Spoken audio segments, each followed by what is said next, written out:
companies to incentivize and reward their employee by aligning their interests with the long-term success of the organization. ESOP create an ownership culture within the organization. With an ESOP plan, companies can turn their employees into loyal partners and encourage cooperation for long-term growth. It is also considered as one of the most effective ways to retain employees and increase loyalty.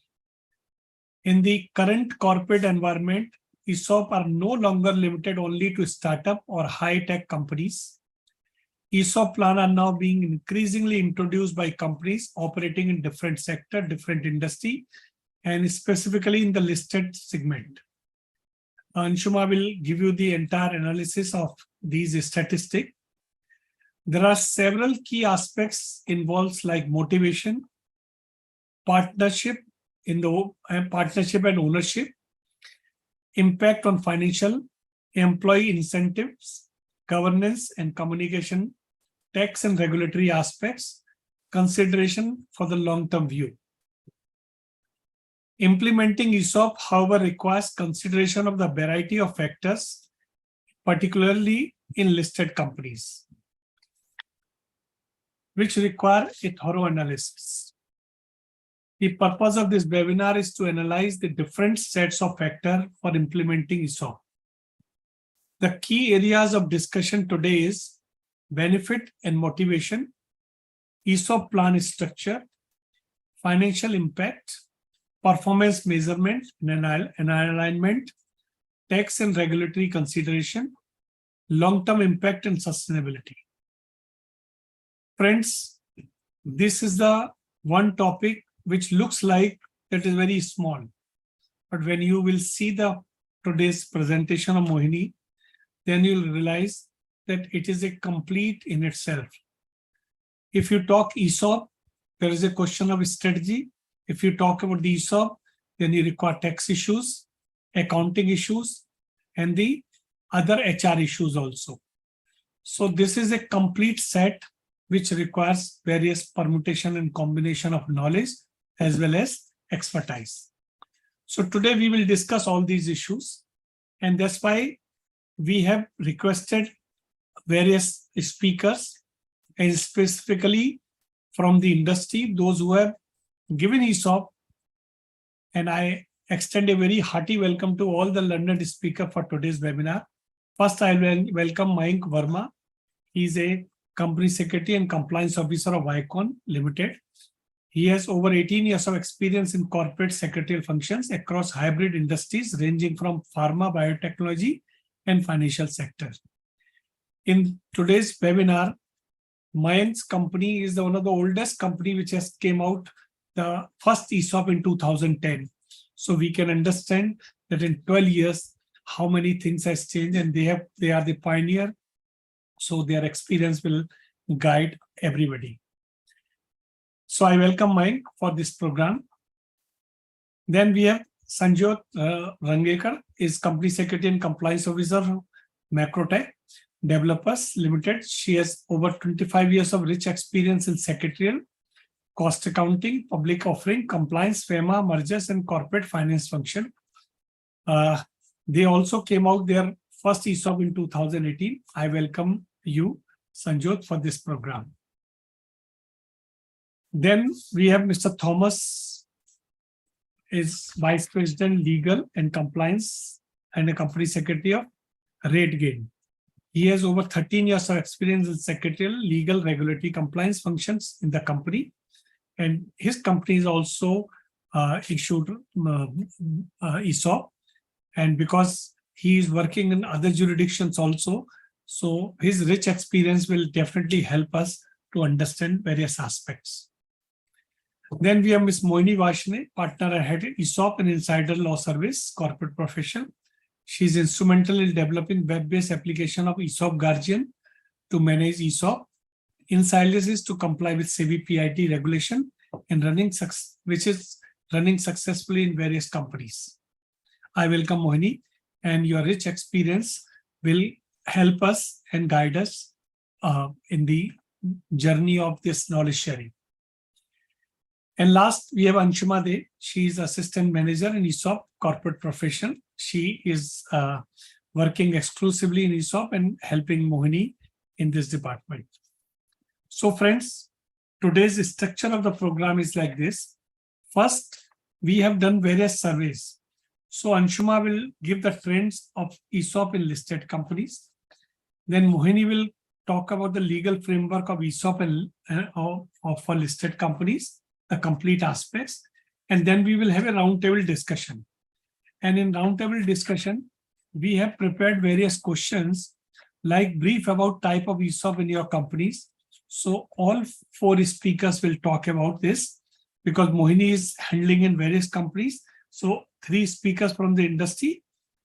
And then second is how prevalent are ESOP in your industry, category of employees covered, since when the ESOP plan is there in your company, benefit of ESOPs, benefit of ESOPs you find in your company for wealth creation, retention, and motivation.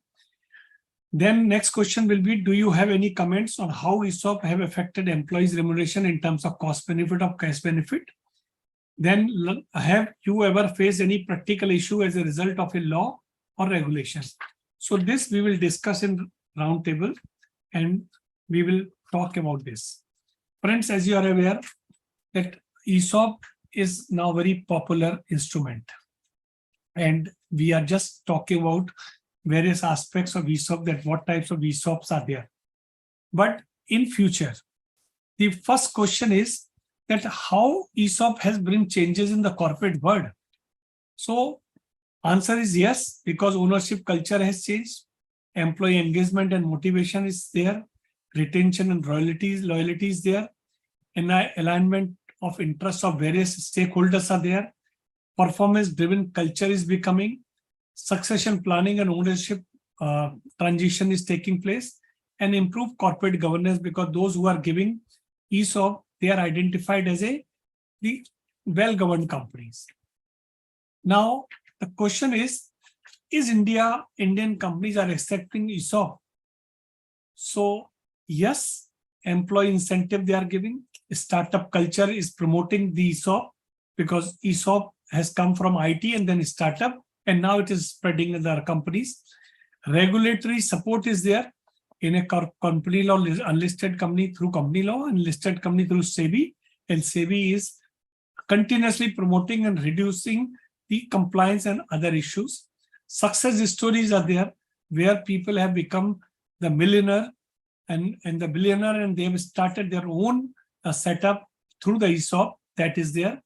Investor perspective is changing, tax benefit is there, and there is a cultural changes in the companies that is also there. Now, another question, why Indian companies are not promoting? Because if you are seeing this is there, then answer is every company must be giving, but answer is very few companies are giving. So why Indian companies are not promoting ESOP? We can understand. One is the cost and financial consideration, because that is their mindset, that they think that if I'm giving shares, his value will go up. That is the one point. Lack of awareness and understanding of the concept. And this type of program is in the same direction. Regulatory complexity, they think that complexity is more. Then the mindset is very important. Then investor concern, because some companies, though are giving ESOP, their investors are not comfortable and they also put some condition. Then the important thing, limited liquidity events are taking place because it's not a liquid. Every time you can't liquidate this, and especially in the unlisted company, that is the problem. And then some companies think it's a administrative burden. But the question is the ESOP is good every time? So sometimes the negative side of ESOP is also there. We should understand. One is a lack of diversification, illiquidity of the stock, limited influence, concentration of risk because you are buying one company shares and there's any problem. That is one part. Complex valuation, limited employee participation because every employee cannot participate and they are not giving. Communication and education. So these are some negative aspects of this. And the important thing which is happening, that how the ESOP is coming out. Is there any new type of instruments, new type of thing is coming, or some innovative model is coming? And Mohini will discuss this issue, but simultaneously, Mohini will tell you about the prevalent ESOP schemes, ESOP instrument. But I'm just giving you, because we were doing some research and we identified that today these are the vanilla products are there, but some products are changing. But in future, you will find performance-based vesting will be there. You'll find flexible exercise period will be there. Then you see tiered ESOP will be there, multi-tiered. Customized ESOP will also come. Multi-year vesting will come. ESOP buyback program for unlisted company is there, but it will be a part of the system and it will popularize this. Employee education and communication system and base will come. So these are the new things will come. And if you find that is how the ESOP is useful for the companies, you'll find that yes, it is very useful. So friends, with this opening remark, I'll request Anshuma that she should tell us what is the status in Indian companies, specifically listed company, and how many companies have given the ESOP and what is the trend which is going on. And then Mohini will cover the legal aspect. Then I will start roundtable. Over to you, Anshuma.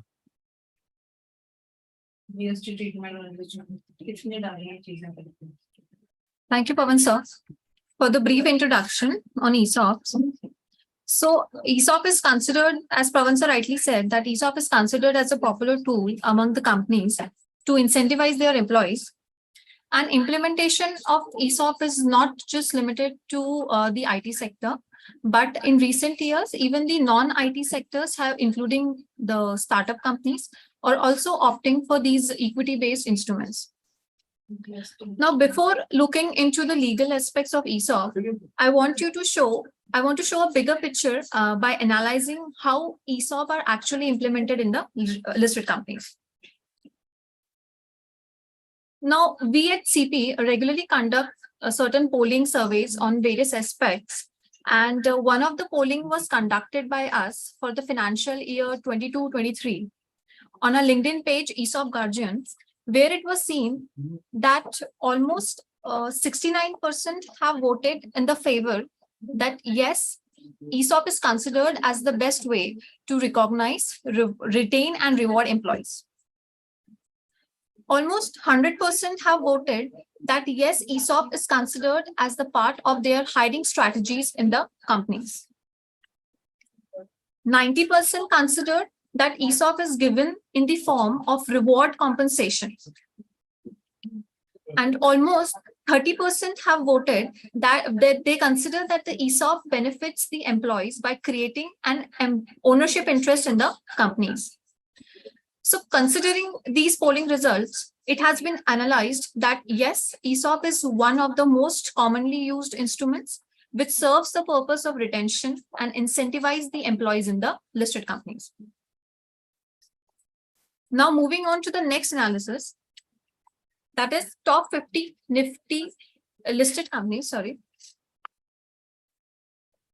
this, we have collated the data from the NSE website, wherein we have taken the companies which are listed on the Nifty 50 index.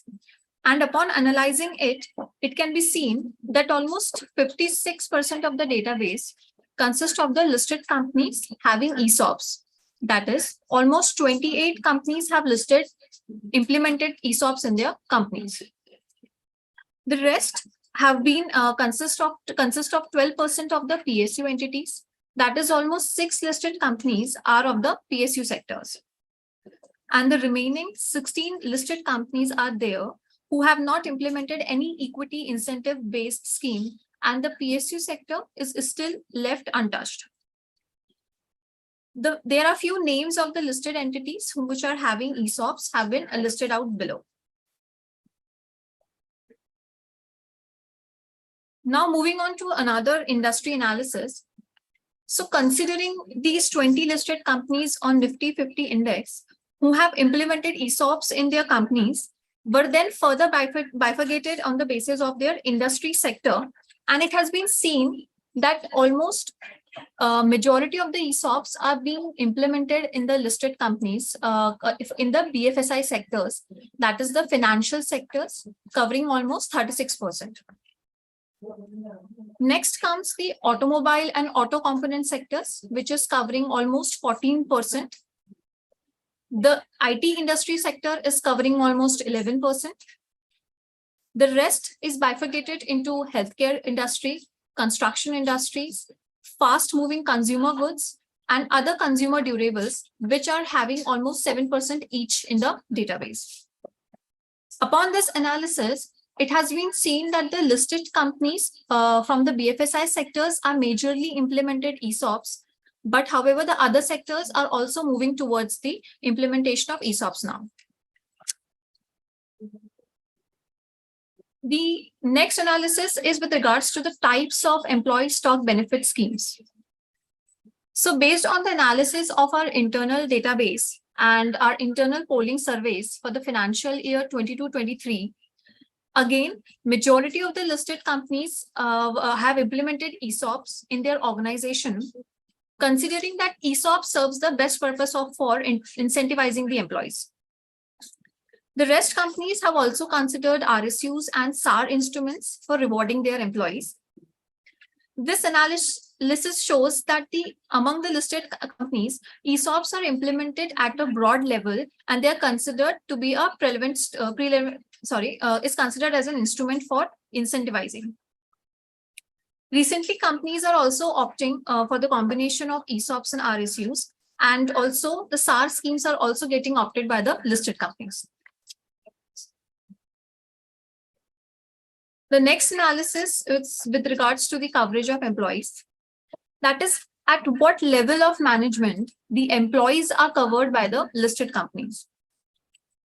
So in this presentation, you can see that it is seen that almost 70%, that is the majority of the listed companies, have extended ESOPs at the top level management, one level below the top level, and on the basis of the cruciality of the employees in the organization. The rest 20% of the listed companies also extend ESOPs to their middle level management employees. And the rest 10% companies cover majority of their employee strength. Further, it has seen that these 10% category of companies are generally coming from the BFSI sectors, IT sectors, and they also include the startup companies, which are getting listed and offering ESOPs at a large employee base. The next analysis is with regards to the pool of the scheme. So if we talk about the pool of the scheme, that is how much shares are generally reserved by the listed companies for ESOPs. So there seemed hardly any changes in the pool size of the listed companies.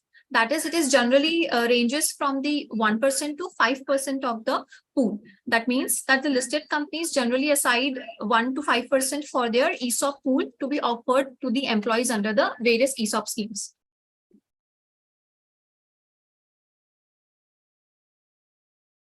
Listed entities having trust roots. So in this analysis, we have seen an increasing trend wherein the majority listed companies are now opting for the trust route for offering ESOPs to their employees.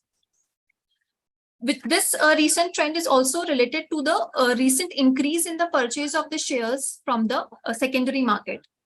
So upon this analysis, it is seen that a market trend has been seen in the listed company that due to existing share dilution and large existing capital, the companies are now moving towards the trust route, which is correlated to the increase in the purchase of shares from the secondary market. These are the few listed entities who have opted for the trust. These are entities who are actually having the trust route in the schemes as of now. So these are the few recent trends for which the analysis has been done. And upon analysis of these trends, it has been seen that the PSU sector is still left untouched. No ESOPs schemes have been introduced yet. Second,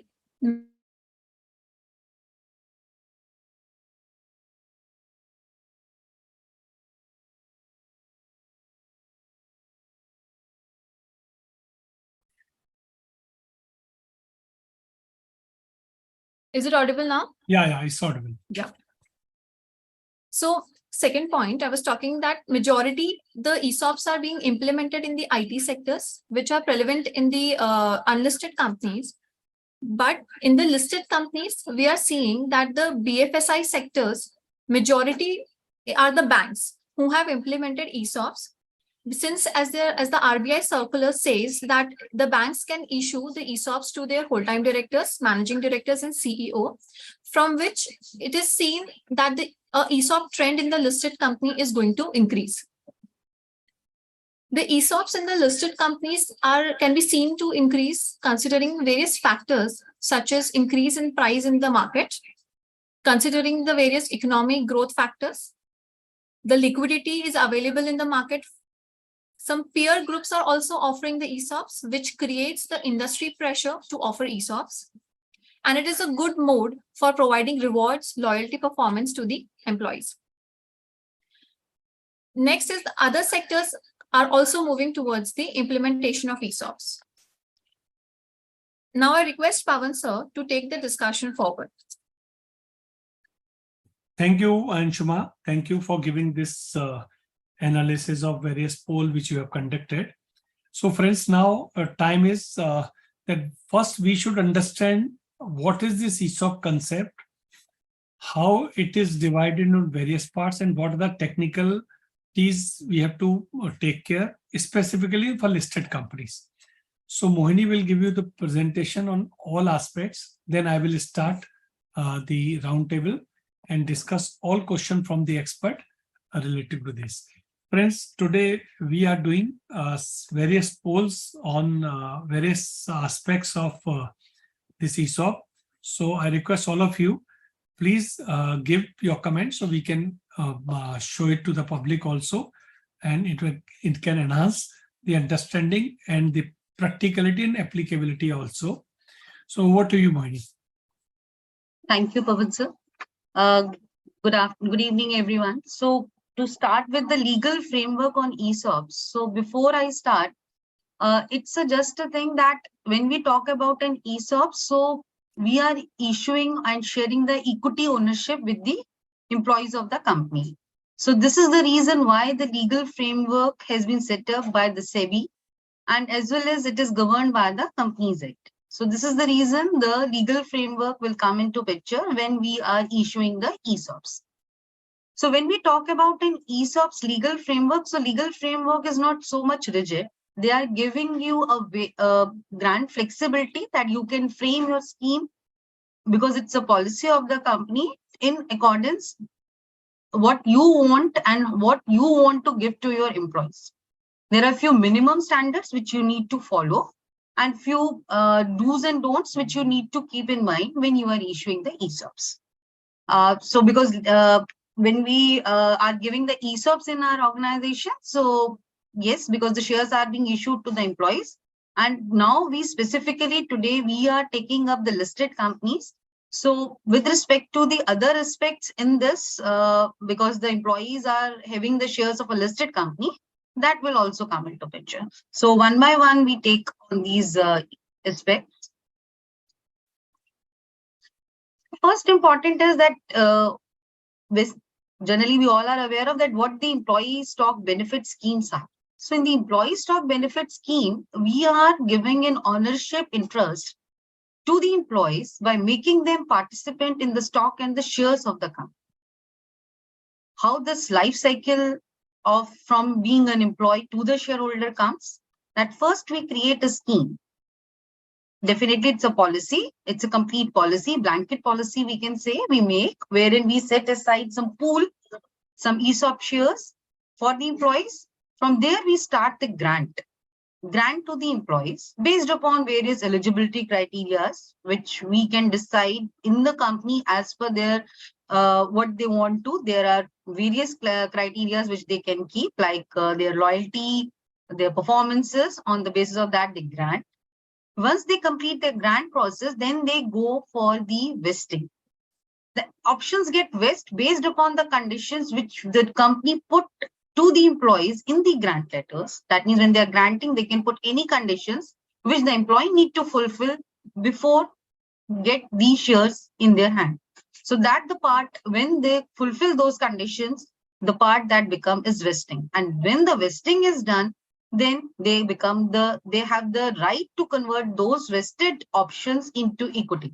So when they convert them into equity, it becomes an exercise of ESOPs. And once they exercise, they will become the shares will be given to them, and then they become the shareholder. So this is the journey through which an employee becomes the shareholder of the company.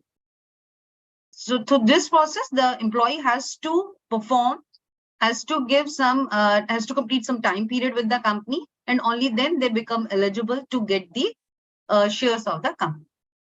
If we talk about that, so ESOPs, so generally there are various types of instrument which we discuss later on. In these instruments, most common, which earlier Anshuma has also covered in her presentation, that ESOPs is the most prevalent and the common type of instrument which is being given. Objectives of the ESOPs very well covered by Pawan sir, that what are the objectives. So the major, the other, which few of them I can also reiterate here is that it is an additional deferred reward which you can give to your employees. Like there are earlier there are few companies, and there are other presently also the companies are giving some kind of a loyalty bonus to their employees. That means the cash they are giving to the employees. Instead of that, they can go for and opt for the additional deferred reward in the form of a equity benefit. That once they complete so much of time period with the company, they can become a shareholder, and they can give them the time period and the conditions today itself. So it become a good type of instrument through which they can defer their present reward, and they can also ensure the retention of the employees. So this is it can become one of the this kind of instrument here. Then we can say that it's a benefit to the company, because here because we all are aware of that ESOP is a cost and it is a part of a compensation. When we talk about in compensation, generally it comes in our mind that we have to outflow cash. The company has to pay a cash in the form of a salary when they are giving, or any other kind of perquisites. So along with the other kind of perquisites, there is also one perquisite wherein there is no cash outflow of a company, that is an ESOP. So when you are paying an ESOP, you're issuing an ESOPs to your employee, then you are not paying anything in the form of a cash, but simultaneously you are giving a benefit to an employee, and it increases as the company's value increases. So it will save your, it's a compensation you are also paying, and plus you are getting as cash saving in the company, and ultimately the employee is getting it cash from the market. So what happens is that when the employee is going to sell in the market, then they will be getting more return as compared to what they will be getting if they will be getting a cash on an immediate basis. So this is how this also can prove as a cash saving, and along with the tax benefit.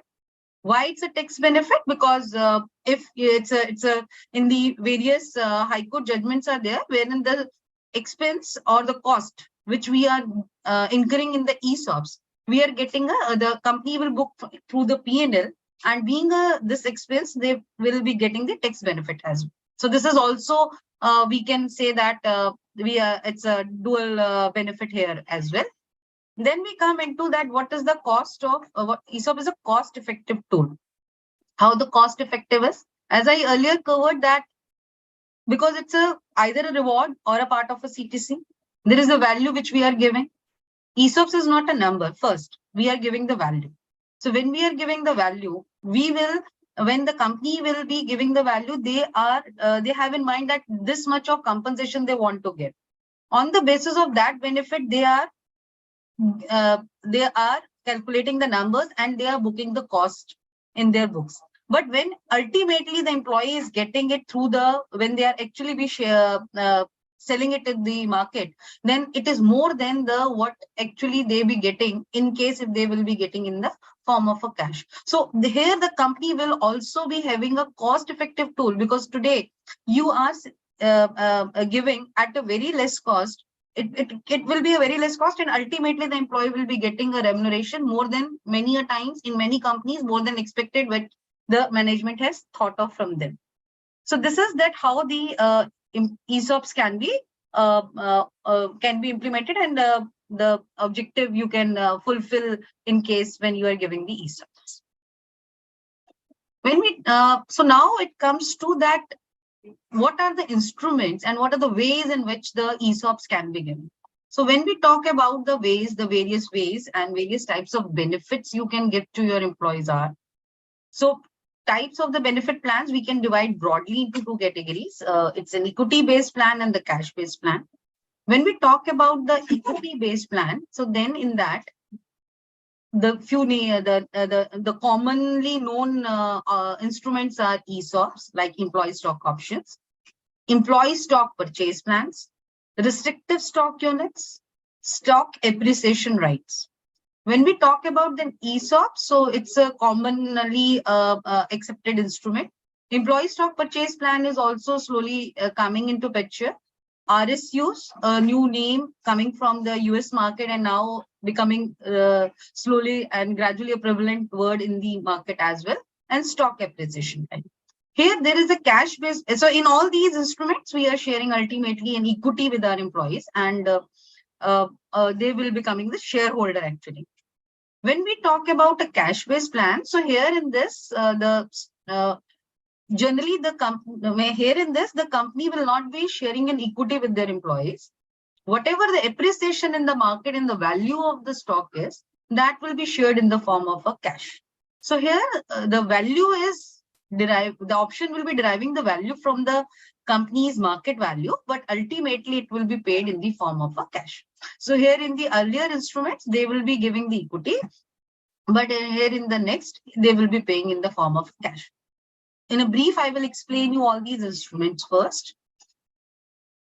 So in the ESOPs, employee stock option plan, what happens is that first the options are being issued, through which we will create a right in the company for an employee that they can at a future date can subscribe the equity of a company at a predetermined price over a fixed period of time, and they need to fulfill certain conditions before getting the shares in their hand. Then it comes to that, yes, it's a traditional mode, and generally the companies are adopting this and giving the incentives in this manner.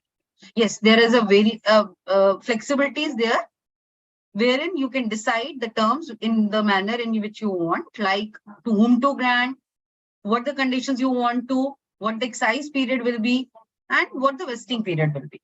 So in this manner, the ESOPs are being given. If I come and talk about the employee stock purchase plan, so in the employee stock purchase plan, what we will be giving is the type of the equity ownership, wherein we are giving upfront the equity shares to an employee. Here we are not giving them the options, we are giving them the shares. And in this, the employee will be accepting directly the shares from the company, but yes, at a discounted rate. Because if we will be offering the shares at a market rate in the ESPs, then we are aware of that the employee will not show any interest. So here we will be giving them the shares at a discounted price. So in the ESPs, there is no option. Immediately they will be getting the shares in the company. Generally, these kinds of ESPs or the instruments are being given to incentivize the employees, wherein the immediate benefit we want to give to our employees. So here the ESPs will come into. When we talk about the restricted stock unit, so restricted stock unit is also a form of an ESOP only. The model of RSU also runs in the same manner as the ESOPs run.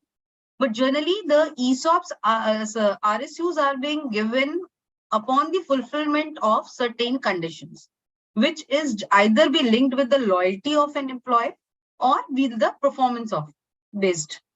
So how this being there, like in the loyalty based RSUs, if we say that once you complete this term period in the organization, you will be getting the RSUs immediately get vested and you will be getting the ownership in the company. And if you fulfill this performance condition, like in IT, we say that you complete this project, this much of units get credited in your account. So in this manner, the RSUs work, and generally it will be given at a very minimal price. Generally in India, we will be giving and issuing it at a par value. So this is how the RSUs work. But in India, as per the law, if we talk about, RSUs are being considered equal to the ESOPs. When you just go back, which law are to be complied with the case of issuance of RSU, and how it is different from ESOP? Okay, so in first the law, if I talk about, so when we have to issue an RSU in the company, so we have to comply with the same law of SEBI SBEB regulations, which is applicable on the ESOPs. So whatever the minimum vesting period, excise terms, trust conditions, all need to be fulfilled as in the case of ESOP in the RSUs. The difference between, now it comes to the difference. So difference is ESOPs are generally being given at a market price, and it's a performance driven thing and will be spread over the years. But in the RSU, if we talk, so generally it gets credited in the employees once they fulfill the certain conditions. Like a simple example I take, and if I complete 3 years in the organization, straightforward vesting of this units will come to me after 3 years only. So this is how the RSU is being given. So this is the difference between RSUs and ESOPs. Okay. Now, the other type of instrument comes as the stock appreciation right. So in the stock appreciation right, it's a different from ESOP and RSUs. Here in the name itself, the word is appreciation. So by appreciation means that the units are being given. Unit will be credited as and vested whenever they fulfill the conditions. Ultimately, the employee at the time when they exercise will be getting the appreciation in those units value. And the unit value is the market value of the equity share of the company. So whatever the appreciation comes, that will be paid to the employee in the form of an equity. So in the form of an equity means, if for example, that the appreciation is of 1 lakh rupees. So at that time, the equity worth of 1 lakh rupees as per the market price will be credited in the employee's account. So this is how the SAR gets settled in the form of an equity in the employee. So this is the SAR which can be given and offered.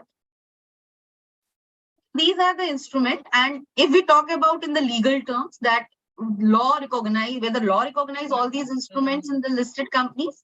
So yes, the law recognize all these instruments in the listed company. So ESOP is being recognized, employee stock purchase schemes are being recognized, SARs has been recognized, and RSUs also has been recognized. Now there are two other benefit schemes are there in the listed companies that will also be covered under the share-based employee benefit regulations. And these two schemes are General Employee Benefit Scheme and Retirement Benefit Scheme. Why they are being covered? They are being covered because there are many schemes which is run by the listed companies. And in that scheme, they will be purchasing their own company shares. And whenever they have to pass on the benefit, they will sell those shares in the market and get the amount and then spend on these benefits and retirement benefits. So because they're investing in their own company shares, that's the reason why the SEBI has also included these two schemes in the purview of their regulation. So these are the various instruments which have been recognized. So when we, so presently these are there, and whatever the new types of instruments are coming into, which sir is also saying about, like tiered ESOPs, so like customized ESOPs. So all these types of instruments we can very well cover in the present, whatever the law terms are there in this. How it can be, like if we say flexible, tiered ESOP. So different tier in the organizations can be given different types of instrument. So it's not the bar that in one company at a time you can have only one instrument. So you can have a various instruments at the same time in the organization. Like many companies are issuing ESOPs and SARs simultaneously. RSUs are present along with ESOPs. So different level of the organizations can be given different types of instruments. Similarly, You can have the customized ESOPs that when to be given. There are loyalty ESOPs are being given. There are some performance ESOPs are being given, wherein they perform, they will get. So, and there are some are there wherein they will keep the vesting conditions like that when the market price of the company or market capitalization, the company reaches to that level, they will be getting the credit, they will be getting the vesting. So in these manner, all these conditions, the new forming and the new upcoming conditions and types of instruments can be fit in these areas, and the listed companies also can very well run these kinds, different kinds of instruments in the present type of instruments covered by the law.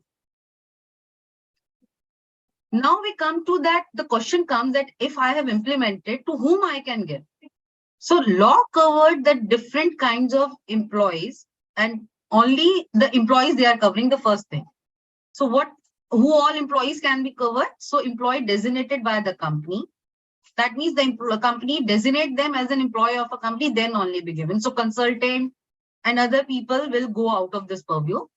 The directors of the company can be given. Only the condition is that they are no promoter directors, and they will not be the independent directors. So any professional MDs, which is now the companies have the CEOs and MD, professional MDs, they can be very well offered with the ESOPs in the company. Then it comes to the other than their company employees, so they can give the employees of subsidiary company, employees of holding company, and the two more category of companies wherein they can issue the ESOPs is the employees of their associate company and employees of the group company. These group and associate are not available with the unlisted company. So this is the benefit that once the company get listed, they also get an opportunity that they can give a benefit to the employees of associate and the group company employees as well. Now it comes to that whether the ESOPs can be issued to the foreign employees. Yes, very well. Any foreign national can be issued. Only the condition is that the person should be either an employer or a director in the company. In your company, holding company or associate company, or the subsidiary company. So he can be given. So here this coverage is there. Not covered is definitely the person belonging to promoter and promoter group cannot be covered. Then any director is already holding 10% equity. Yes, he may be the professional director, but once he reaches to 10% level, they cannot be offered more ESOPs there. Independent directors have been kept out of that. And still the consultants like doctors in the hospitals who are working on panel or so, and the gig workers or any contractual employees, they are out of this purview. And we are trying that because of the changing environment of the different categories of the employees being employed by the company, might be the lawmaker will understand these types of complexities and will come out with new some innovations in this employees coverage as well in future. Mohini, whether the employee is working on a probation basis or a contractual basis shall be eligible for ESOP? Yeah, if so first is the probation one we talk about. So in the probation period, yes. Earlier, there is a restriction that they have talked about only a permanent employee. But now, because scenario is changing and the employees are being offered ESOPs at the time of joining. So irrespective of whether they are on probation, they can be given the ESOPs at the time of joining itself. And contractual, if we talk about, so if we are keeping the person for a 3 years time period, 4 years time period, but on our payroll, yes, we can very well cover those persons. And what about the ESOP can be granted to dealer, vendors and suppliers? No, we don't have any kind of employer-employee relationship with them. We can't offer ESOPs to dealers, vendors, and any other associated persons with our organization. Okay. Now it comes to when we talk about and we are framing the scheme, it comes that what the price we will keep for an employees to exercise, because ultimately the price is the base upon which the appreciation employee will be getting. So whether it will be a 10 rupee, how much discounting it will be done. So if we talk about the legal framework in this regard, so the law says that you are free to decide on your exercise price. Whatever the market price is running, you can give a discount over that. But only the condition which we follow is that you should not go below the par value. That means at least 10, 5, 10, 1, whatever is your face value is, you have to charge that one. Generally, the companies is taking the base of the market value on the date of the grant.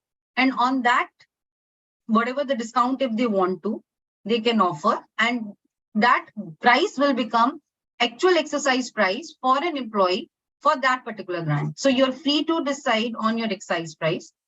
Trend is market price, because already we see, it being considered that today price is a discounted price as compared to future, because employee is not going to exercise today itself. It will be around 2 years, 3 years down the line, they will be exercising. So market trend is the market price, but yes, considering the volatility and the industry and any other economic scenario, the company gave given discount and can offer it to the employees on that. So this is how this pricing you can decide for. So when we talk about this pool of the, so it comes to key how much pool of the ESOP scheme I will cover, whether I will keep 1%, 2%, 3%. So you're free to decide. There is no restriction. There is some myth in the industry that SEBI says that only 5% you can give to your employees. No, it's in the IPO, they have said that you can set aside your 5% quota for your employees, but that is not in the form of an ESOP. So in the ESOP, you can start from 0.1 to any number you can go to. When we talk about that where these employees will be counted in the, when it comes to the shareholding pattern of the listed company. So in this, the employees pool, and when once the employee becomes the shareholder, they will be counted as a public in the public category. So if we talk about that in any company, the 70% is the promoter and 25% is the journal other public, then we can see that from the other analysis as well, that the companies are taking a pool of 5% or so. So 5% we can say that it will be for the employees. So this is how the structure in the capital structure, the employees share will come into picture. When we talk about it, from where the pool will come. So generally the companies will ask whether the employee can give their, whether the promoter can give their shares, whether from the existing shares we can channelize those shares, or we have to go for the fresh issue. So the answer is yes in all form. So you can issue a fresh shares to your employees in the ESOPs. If you want to channelize your existing, so even in the listed company, you can go and create a trust through which you can acquire the shares from the market and can channelize them into the to your employees. And you can have a mix of these two ways as well. So here, nowadays, even the trend is that the companies are creating a trust route, and in the trust, they are keeping both the options open, that they are getting the shares from the fresh issues to the trust, and as well as they are purchasing from the market. So all the sources are open, and you can have for the ESOP. Now, we discussed about that what the routes are. So here the routes in the scheme in the listed company, you are open to decide that whether you want to go by a direct route or a trust route. And it's not a bar that if you have chosen one route, you can't shift to another route. You are now free to decide on which route you want to in the beginning. And later on, if the necessity arises that you want to change and shift your route, you can do so. So in a brief, I will tell you that what these routes mean. So direct route means wherein the company will be issuing the options to an employee, and employee will be directly exercising with the company, and the company will be giving the shares to an employee. In this case, the fresh issuance of the shares will be done and employee become the shareholder. So there is no in between and any intermediary which will be there and helping the employee to getting the shares. Now it comes to the trust group. So here we are creating one entity in between, which is an employee welfare trust.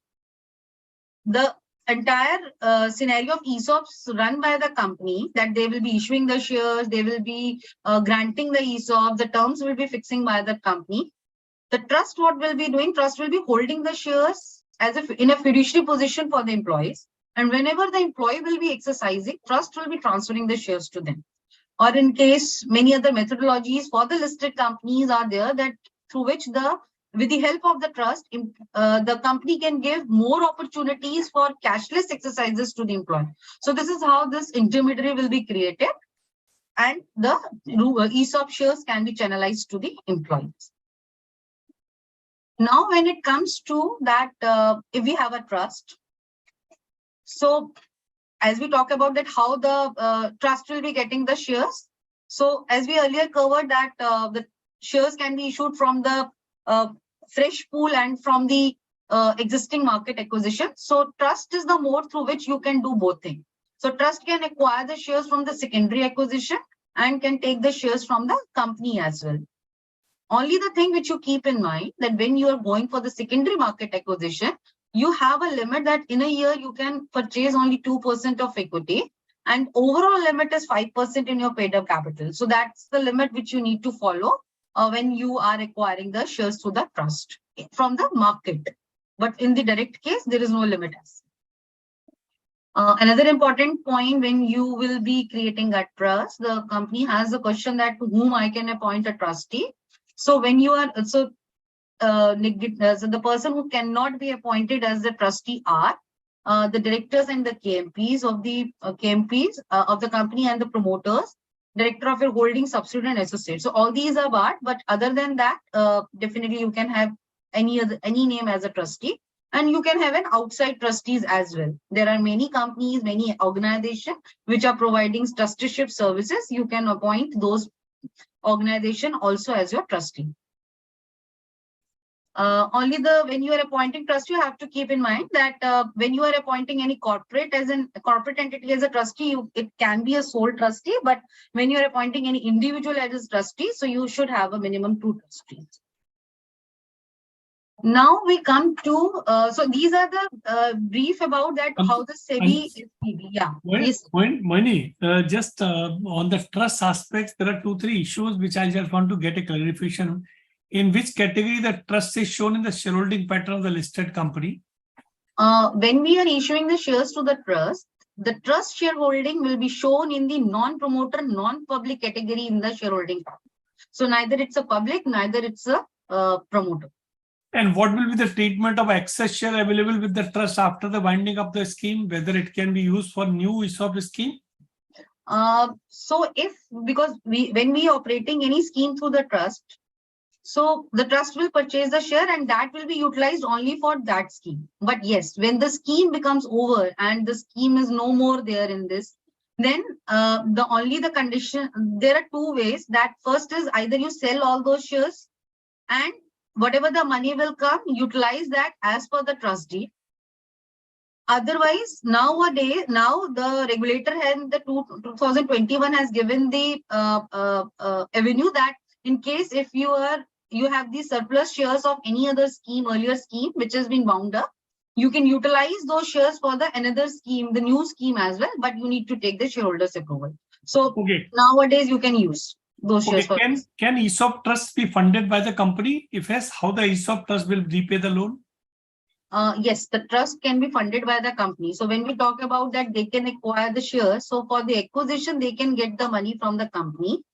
There is a section in the Companies Act, section 67, which is giving a power to the company that they can provide a loan to the trust to purchase their own shares if it is being utilized for the ESOP purposes.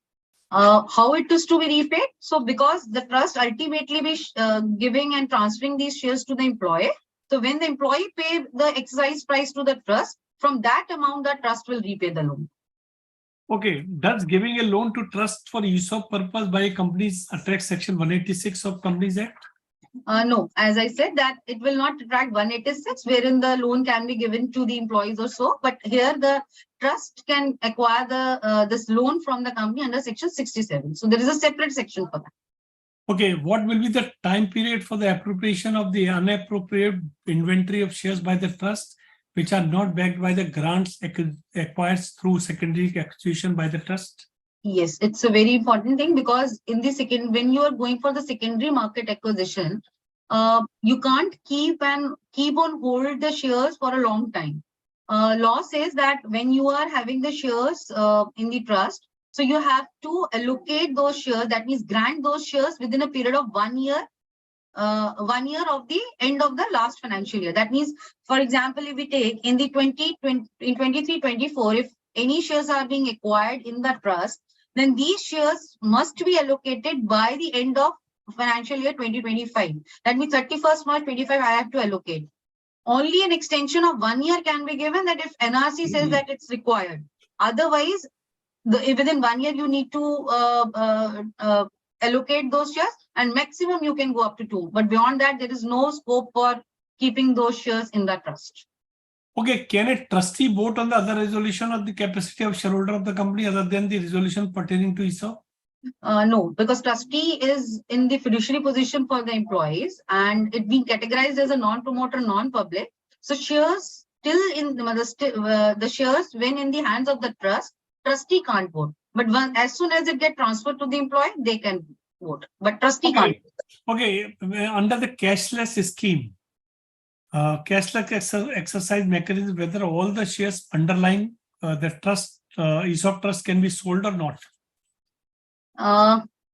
Okay, so first I try to brief that in the cashless exercise, what happens is that in the cashless exercise, the employee will be not paying any cash. It's a cashless, and through the trust, they can sell the shares and can finance their existing exercise from those shares. So what they happen is in the cashless exercise, employee will be giving it to the trust a direction that you please sell the shares in the market, get the money, pay the excise price on my behalf and the tax. But here the condition is that only that number and shares can be sold off, which is required for this excise price and tax. So the answer is in the cashless exercise, only the shares to an extent of financing can be sold off, and rest of the shares will be transferred to the employees in case of ESOPs. Okay, next, Faima. Okay. So here up to here we have talked about it, what the SEBI regulation says, how in the listed companies you need to frame your ESOPs, and what the conditions you need to consider in case you are going for the trust route in this or in the normal direct route. So in this manner you can decide. And also when we talk about that, the few aspects like the vesting condition and all. So before I jump into FEMA provisions, so you can keep any kind of performance-based vesting conditions in this. And also you can have a multi-year vesting nowadays, which in the startup community as is coming up, that multi-year vestings you can create. So you can create your multi-year vesting. Even in the yearly vesting also, first year is definitely 1 year need to be. And after that, you can have a quarterly vesting. Or monthly vesting, like in startups now, monthly vesting has started. So nobody is stopping in the SEBI law as well that you can not do such like that. You can design your ESOP policy in the manner that you can have a quarterly vestings or monthly vesting. If you want to, you can have that. So now I move on to from the terms and other things, that in case if you are have the foreign nationals in your ESOP employees bracket and you want to issue the ESOPs to your foreign employees, what the things you need to take care of. So yes, we have covered that. Yes, ESOPs can be given to the foreign employees, but you need to take care of the various regulatory aspects. The law applicable is FEMA, definitely. And as per the FEMA, it will be treated as a part of an FDI. And when it comes to the FDI, so it's subject to the entry route, sectoral cap, investment limit, and pricing guidelines need to be checked when we are giving the ESOPs to our foreign employees. With respect to the entry route, because it's an important, why are we taking it separate? Because there is two routes, approval and automatic. So as we are aware of that, automatic means that you do not require government approval. But yes, ESOPs being an FDI, in case if we are giving the countries which are sharing the land border with the India, to those employees, you can't give the grant until and unless you have a prior approval of your government, RBI. So here, if you have the employees who are located in China or Bangladesh, so here or other countries which are sharing the border with India, so here you can't give the grant until and unless you have the approval of the RBI. So from the grant stage, you have to take this approval, not the allotment. This is only the FEMA in this, you have to take care of this. And there are few filings in the FEMA which you need to take care of. But this is the main important thing which you have to take care when you have giving the ESOPs. Pricing is free. You can give the ESOPs at a price as per the SEBI, what you are right to decide. At that price, you can offer the ESOPs to your employees. So need not to you have to get the fresh valuation when you are allotting. from the with the earlier exercise price which you have kept, you can transfer those shares at that price itself. Mohini, what are the FEMA provision are applicable for issuing ESOP to foreign employees, whether any filing is required? If we talk, okay, filing, which I missed, filing is, yes, two-stage filings are there. So first stage is that when you are granting, you have to give the, you have to file a form ESOP with the RBI, and when you are allotting the shares, then you have to again file either FCGPR or ESOP. You have to connect with your authorized dealer for that. So you have to file at both the stages, at the grant and as well as when you are allotting or transferring the shares in case if it's a trust fund. So at both stages you have to. Okay, next.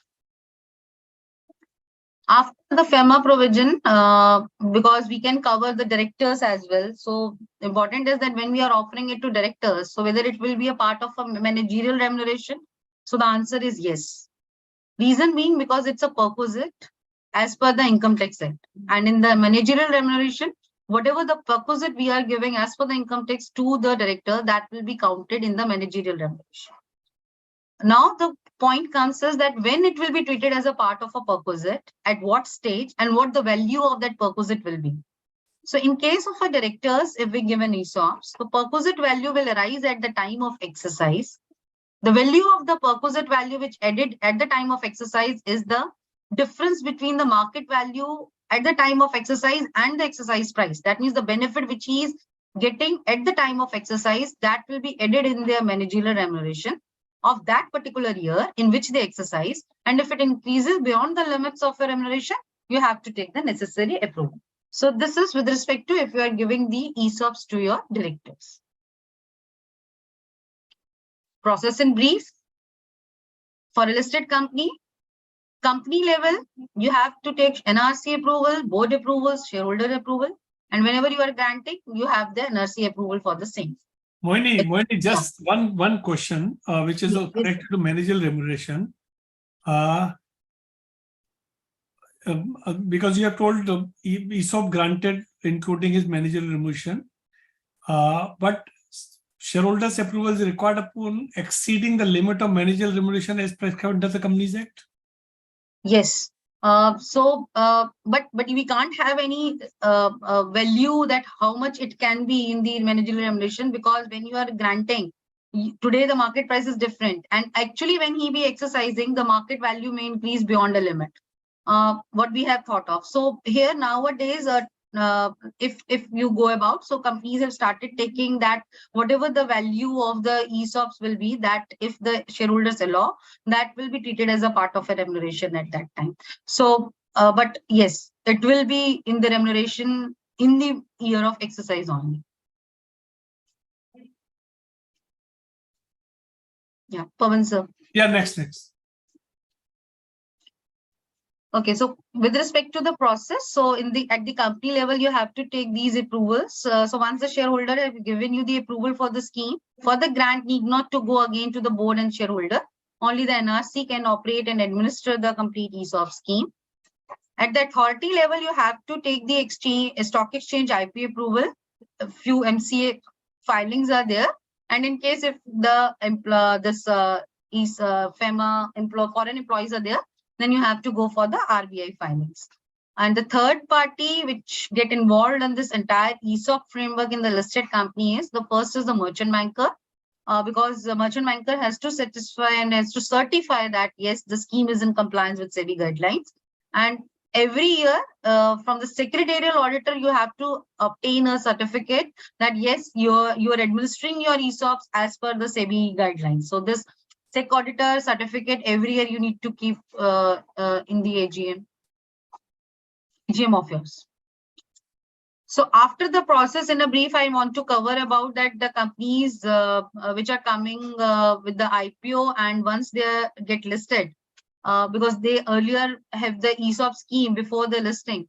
So what they need to take and they need to do. So first is that prior to IPO grant, if we talk about, so whatever the grants they have made earlier, they have to obtain the in principle approval for those grants from the exchange. And once they have that in principle approval, they can go and the employees can exercise and allotment can be made.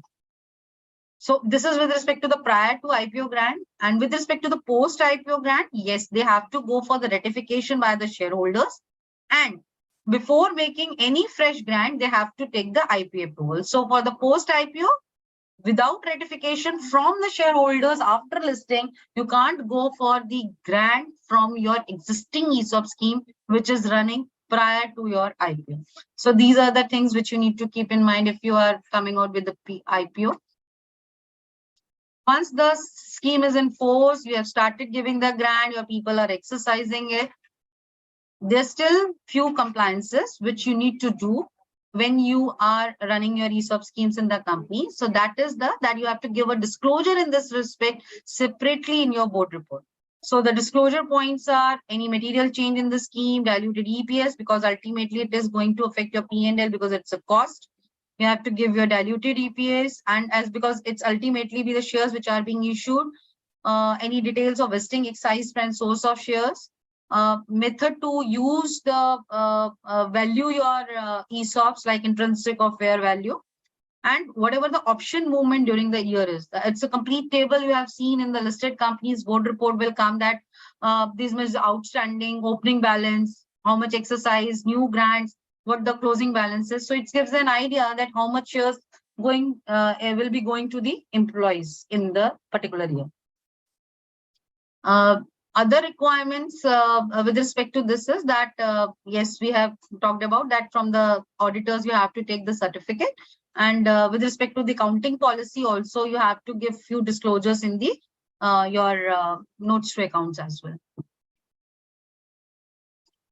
Now, the important part comes is that when we are issuing the shares to our employees, and you being a listed company, definitely when we have seen that top employees, all the senior management people being given the ESOPs when we are offering the ESOPs in the company, and being the listed company employees, all these senior top two tier level people will come and fall under the category of designated person. So when it comes to the designated persons, that means they have to take care of the PIT guidelines as well. That means prohibition of insider trading. So in a brief, I will tell you that in the exercise, when we are doing, any employee will be exercising. So it will not be a trading in the PIT. So they are free to exercise whenever they want to. Even your trading window is closed, you can exercise. But when it comes to the sale of the shares, it's equal to any open market trade. So if the trading window is closed, you can't sell it off. Another important point that whether the ESOP shares can be sold off without considering the contra provision. So now it's been very clearly been clarified through the FAQs by the regulator as well, that when you be selling the ESOP shares, every provision you have to consider, even your contra provision. Contra provision means that if before selling these ESOP shares, if in the past 6 months, if you have purchased the shares from the open market, then you can't sell the ESOP shares as well. So this is that when you are selling your ESOP shares, these things you need to keep in mind. Being a designated person, the employees has to check whether the pre-clearance has obtained, trading window is not closed. So to get the actual benefit, they have to take care of all these things. Only you have to fast because time is short. Yeah, done. Sure, sir. So only the two small points need to be covered here when we are talking about the ESOP. So because it's a cost in the books, so for all the companies who are giving the ESOPs, they have to account for all those ESOPs in their P&L, and they have to consider the Ind AS 102. And as per that, they have to calculate the fair value of options. And in the fair value of options, Black School methodology they need to use.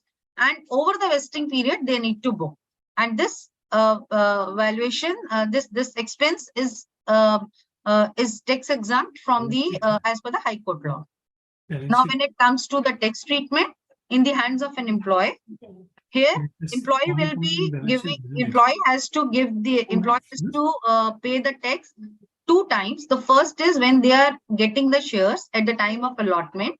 So when it actually means that when they are exercising. So at the time of grant, vesting, they need not to pay any tax. At the time of allotment, whatever the difference between the fair market value and excise price, they have to pay a tax over that. And when the shares come, when they are actually be selling the shares in the market, they have to pay a capital gain over that. So 2 points of taxation in every kind of equity incentive plan they have to take care of. To summarize it, a small example I want to take it here. That if you take that how the gain employee will be getting when they are getting the ESOPs. So if we take that 10,000 options are being granted on 1st of April to an employee when the market price is 150 and they fall into the bracket of 30%, and the vesting period we are keeping 1 year and the exercise period is 1 year. So after a 1 year scenario, what happens is that all the 10,000 get vested to the employee.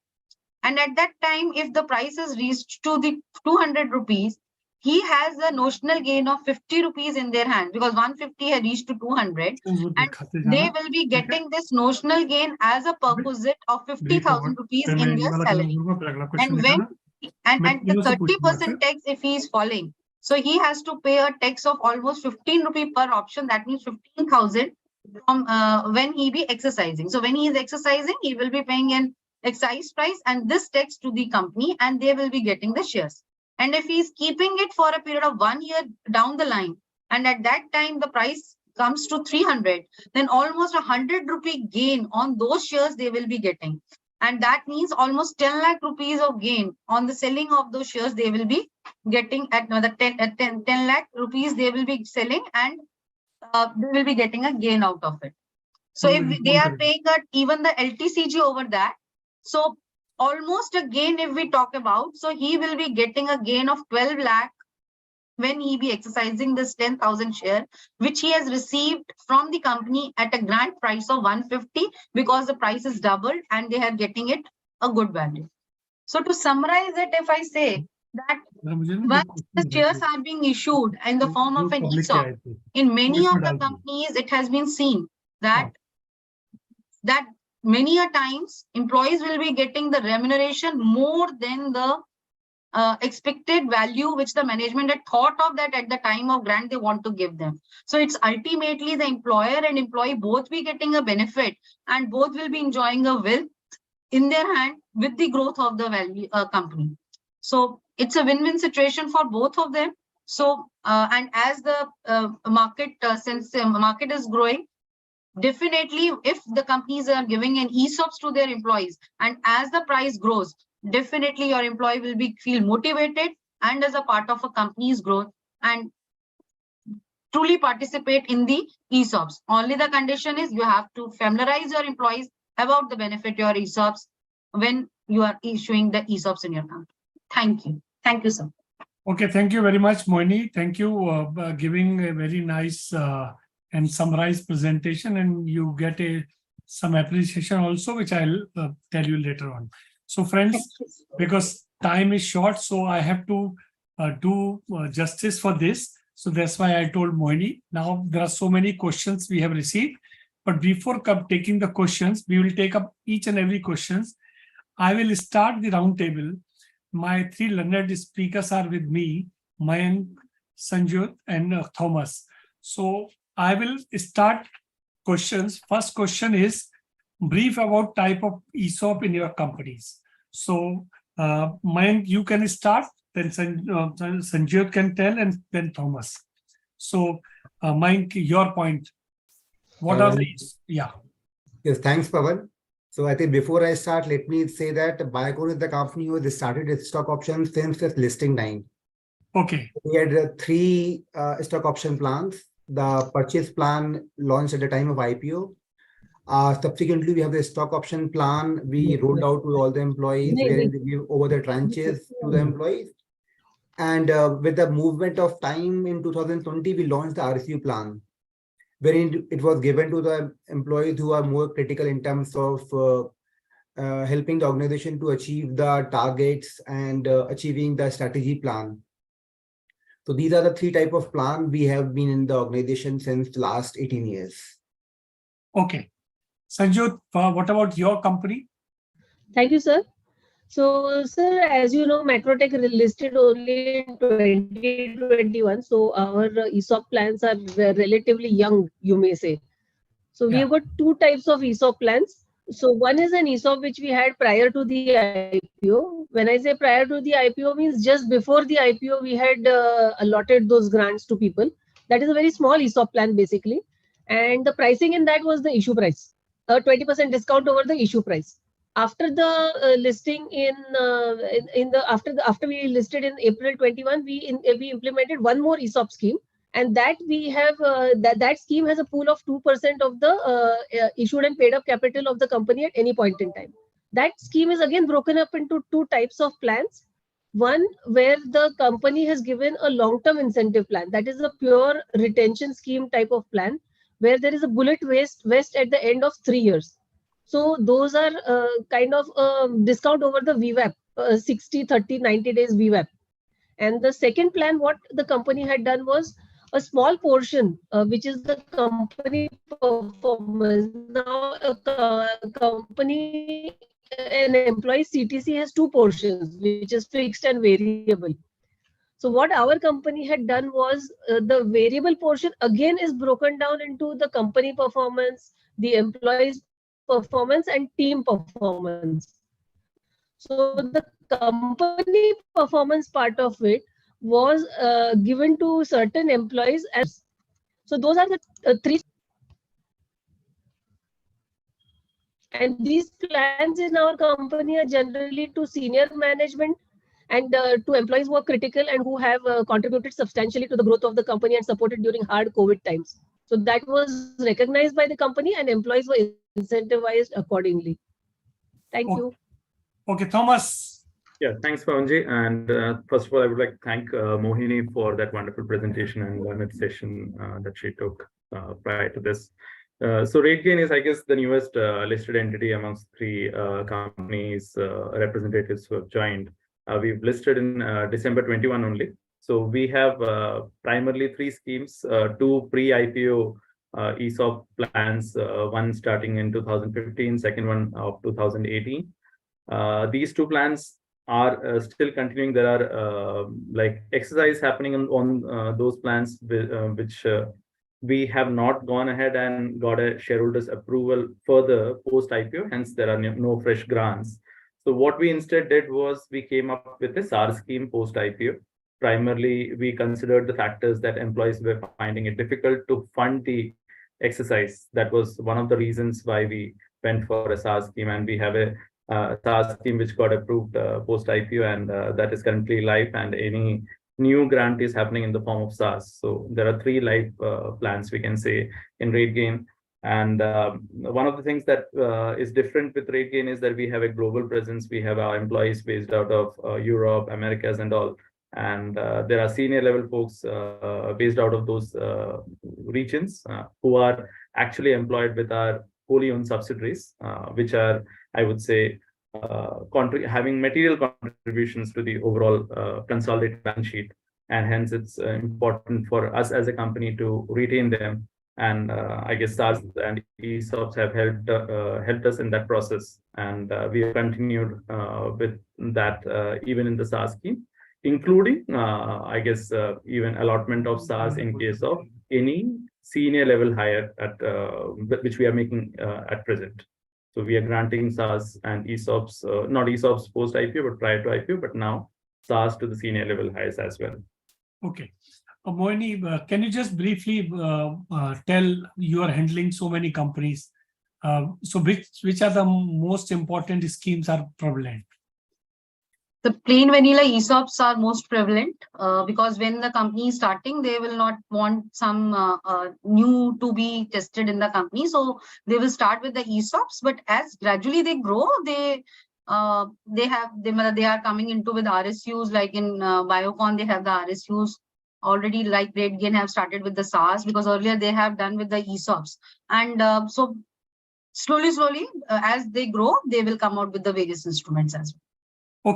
Okay. Now, next question is, how prevalent are ESOP are in your industry?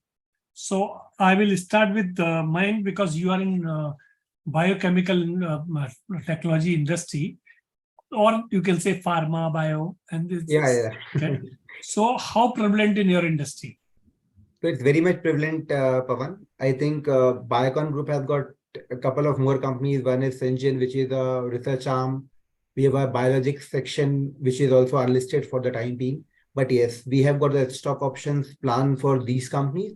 But yes, when I look at the pharma sector, yes, we have got DRL, Lupin, Cipla. They also have the stock option, and it's a very common, it's an important way of remunerating employees, both in terms of value appreciation down the line versus giving cash upfront. So yes, it is. Sanju, you are in real estate company. So how prevalent this is in your industry? Sir, if you see the various real estate companies, all our peer group also has ESOP schemes. Now, some of these companies are older than us, so their schemes are running for a longer period of time. So all our peer group like Mahindra Life Spaces, Godrej, DLF, all of them run ESOP schemes. Some of those ESOP schemes are of course more matured. For example, Mahindra Life Spaces scheme is running since say 2006. Godrej is also older, 2011. DLF is 2018-19. Only ours must be the newest one we are the new kid on the block in the real estate sector probably. Okay. We started in 2021. Okay. Thomas, you are in IT sector, and IT sector is very identified as an ESOP. So what do you say? Because your industry is very mature now. So they have seen the vanilla ESOP, multiple innovative schemes also. So what is prevalent in your industry? I guess I would sum up by saying that maybe like the ESOP, we are having this discussion, and we have seen the positive impact of ESOPs on the companies and the employees. When you talked about making employees millionaires or billionaires, that has more happened in IT SaaS companies than I would say the traditional companies. And the industry is an example. Like we can think of Paytm, I guess Zomato. We have IndiaMart. Any big name, any tech company, Tech Mahindra, HCL, Wipro, Infosys, InfoEdge. We have a lot of names who have been issuing and granting ESOPs, SaaS, or other stock-related schemes to their employees, the top-level employees, and also based on the loyalty or the continuance of tenure in the organization, like 5-year, 10-year, they grant basis that as well.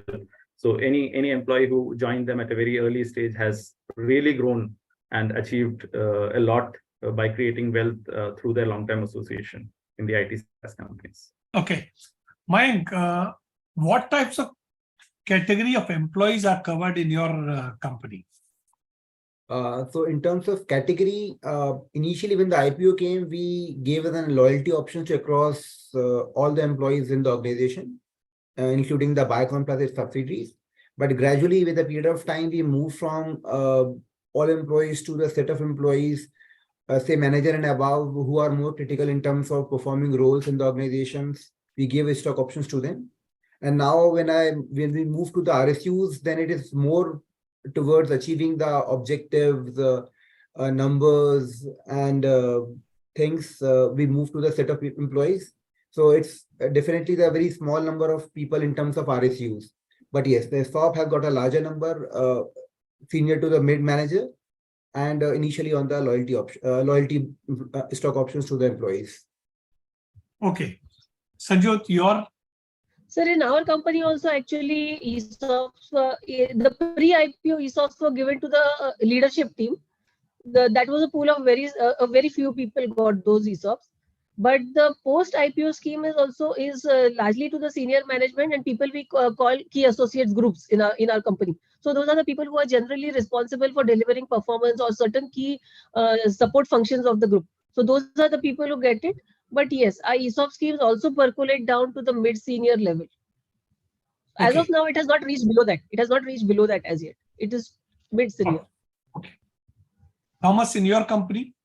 Yeah, Pawanji, I guess I touched upon this matter when I started my response. I guess we have given it pre-IPO to the senior management and the critical roles.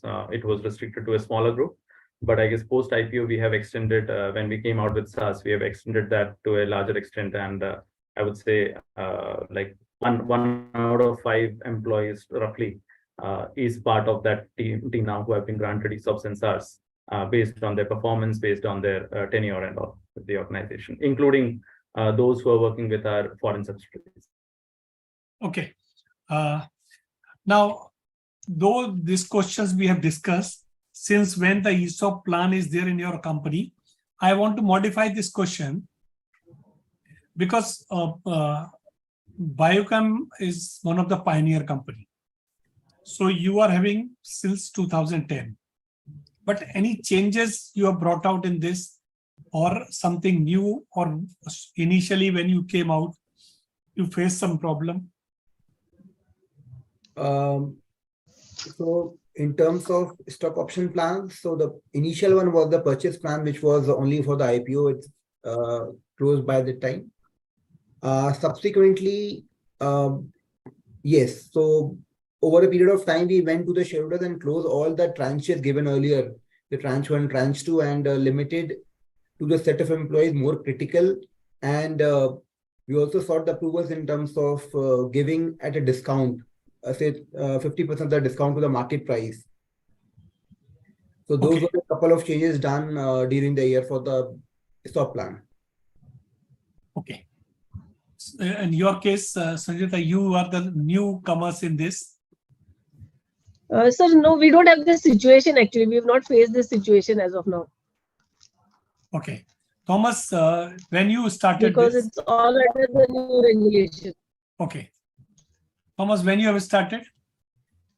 So, like our ESOP plans have been pre-IPO, but as I mentioned, like post-IPO, we have not gone ahead and renewed those schemes, rather went ahead with the new SaaS scheme, right? One major change that has happened is that pre-IPO ESOP grants were largely discounted, while under the SaaS scheme, whatever grants we have made it at market price, being mindful of the investors at large.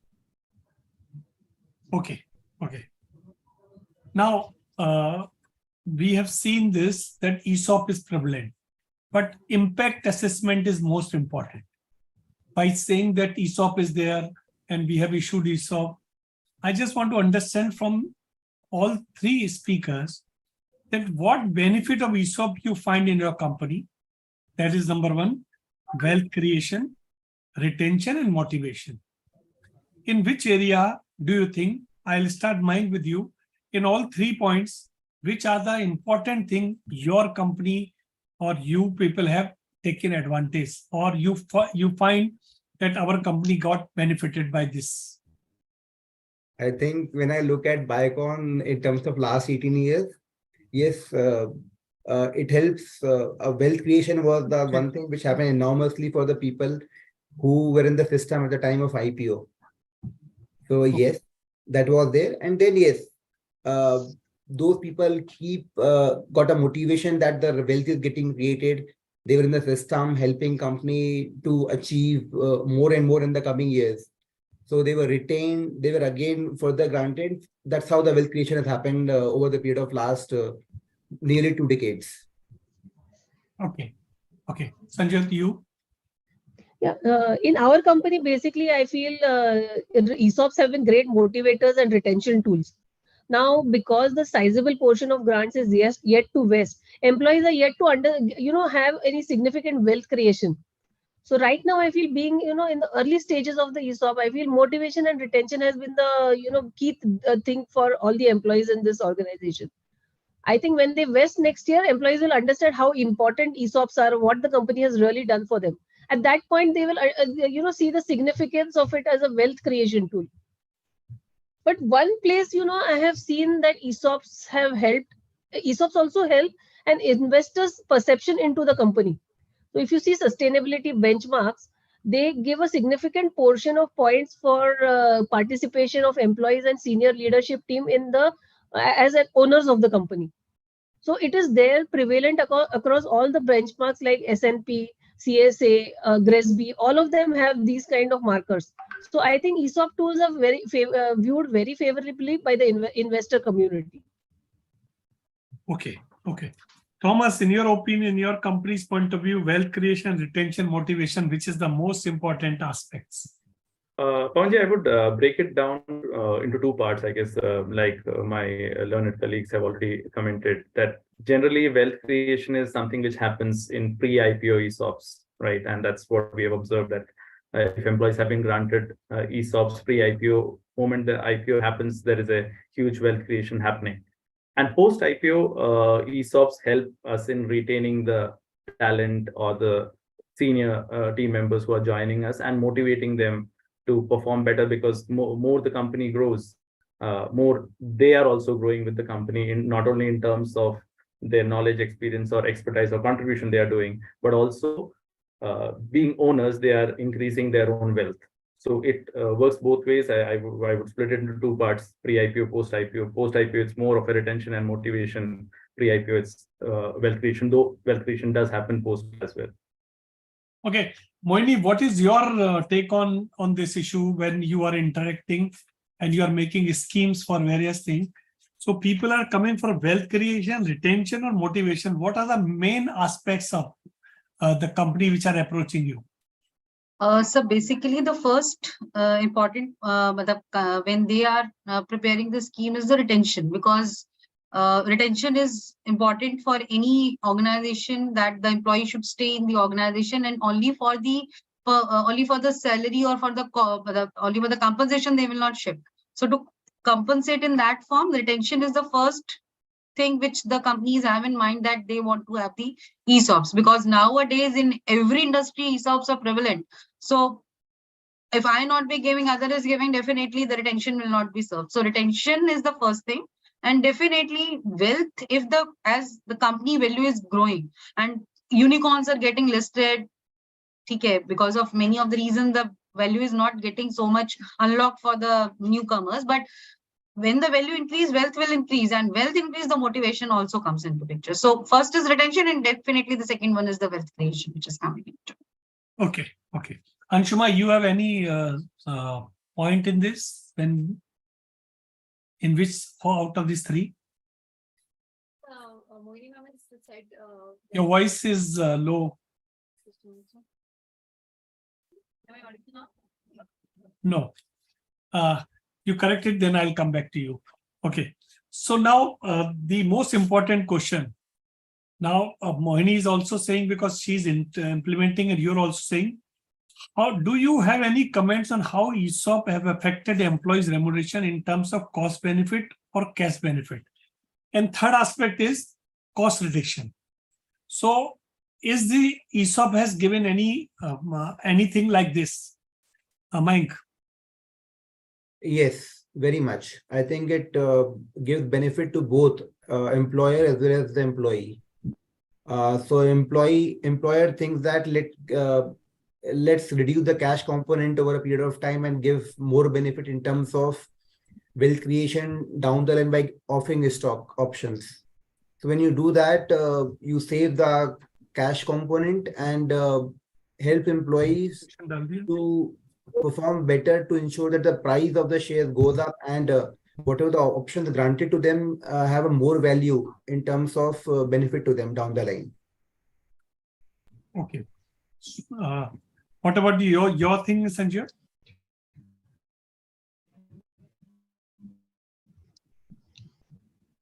Sanjay, your... So it's the same thing as what Mayank said. Actually, he said it all.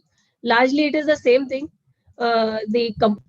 The company also benefits, and so does the employee. So yeah, he said it. I don't have anything to add to that. Okay. Thomas, in your case, what is your take on? Yeah, I guess it's they've both rightly commented that it helps the company in ensuring that there are lesser cash outflows from the company's books, right? And in the same manner, employees are also getting compensated, right? From the employee's point of view, I would say there is another advantage there, like as we touched upon the point of motivation. Moment they because they have ESOPs, they have the sense of ownership, they are motivated to perform more and contribute more to the organization, maybe than what they would have done if they were not part of that ownership scheme or project. And as a non-cash benefit, it actually also helps in indirect saving at the hands of employees. And Mohini also touched upon the benefit of taxation at the hand of employees because of any of this non-cash payment being there in the form of ESOPs, rather than there being a direct cash payment. So I guess all these summarize the benefits at the hand of employees and companies. Okay. Mohini, in your case, because you have handled, the people have saved the cost or something else? Yes, sir, definitely the people have saved the cost because so we can see from the this itself that like in Macrotech as well, they are saying that from the variable part they have converted into ESOP. So that's the benefit which the company is seeing and looking forward. That's the way, that's the reason they are converting and paying them in the form of an equity. And if we recognize all these things, also we have to consider that in the RBI also they have issued that because of some impact cost benefit analysis of these ESOPs, they have made a compulsorily a part of the director's remuneration in the banks that they have to be paid in the form of an equity only. So yes, definitely it will be giving a cost benefit and other risk factor also associated with the employees that they are giving the ESOPs. So yes, definitely. Okay. Now, next question is, you three have done this. So have you ever faced any practical issue as a result of law or regulation or employee point of view? Because if the knowledge is less, then there is a possibility people are not very enthusiastic. You are offering something they are not aware. So first, you please divide your this question into two parts. One is the regulatory aspects. Second is the knowledge aspects of the employee point of view. Mayank. Yes, so I think let me answer that first on the in terms of employee things. So when we give stock options, you give for the Indian employees, it's not a concern at all. You give them, they exercise the stock option. But when they're the employees who are foreign nationals specifically, not the NRIs, but the foreign nationals, then the issue lies in two aspects: making them understand how the law works in India versus what is the procedure they have to follow in terms of exercising those stock options.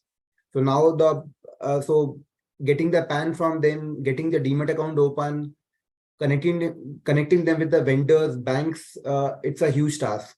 It's like a thing we have to figure out how to do that. It takes months of time basically, because every 2-3 months the process gets changed at the bank level for the PAN thing. So there's a where we find it very difficult to give allotting shares to the foreign nationals. That's the one piece of it. And when from the company's point of view, they always feel that why to give not a cash to the employees, they offer a stock option. Then the department who runs this process is into the trouble. So there is the one thing. In terms of from the company's point of view, yes, I think we have to look at two aspects. Whenever you go to the stock option plan and seek the shareholders' approval, you have to be very mindful what is the pool of the stock options. Will it be acceptable to the investors at large? How the proxy advisory firms react to those plans when you implement them? Second aspect comes into picture is, for example, why going to go RSU plans? You have to file the FEMA compliances for the foreign nationals. So I think I myself have a question on that, how RSUs we have filed for the return with FEMA, under FEMA with the bank and with the RBI. They came back to us that it is not falling under the regulation, so no need to file for RSUs. I was a little surprised on that piece. We're trying to look at how to resolve that piece, because what happens in a foreign national exercise and they cannot take the money out of India, then the responsibility lies with the company how to resolve that piece. Okay. This is how it works for the both my challenges in terms of employee versus employer. Okay. Sanjay, in your company, you have faced any problem? Yeah, in our company, actually, because these ESOPs were new and people don't really understand what is the meaning of ESOP. So first of all, there was a big confusion on whether ESOP is a shares or not a shares. Then employees, we had to do a lot of trainings to make people understand. We took a lot of trainings. We send out a lot of emails to, try to make people understand what is ESOPs. Then also employees had a challenge as to why my cash component has got converted, because if you see it from company's point of view, it is fine, you've saved that cash, but from an employee's point of view, he has lost the liquidity kind of, which he was used to getting. So that was a big challenge for HR, I suppose. So that was the challenge vis-a-vis employees. But regulation wise, we had a very unique kind of situation, which apparently was the first of its kind in the country. So what had happened, as I told you all earlier, we had two ESOP schemes. One was pre-IPO, post-IPO. When we approached the stock exchanges for approval, they did not give us in principle.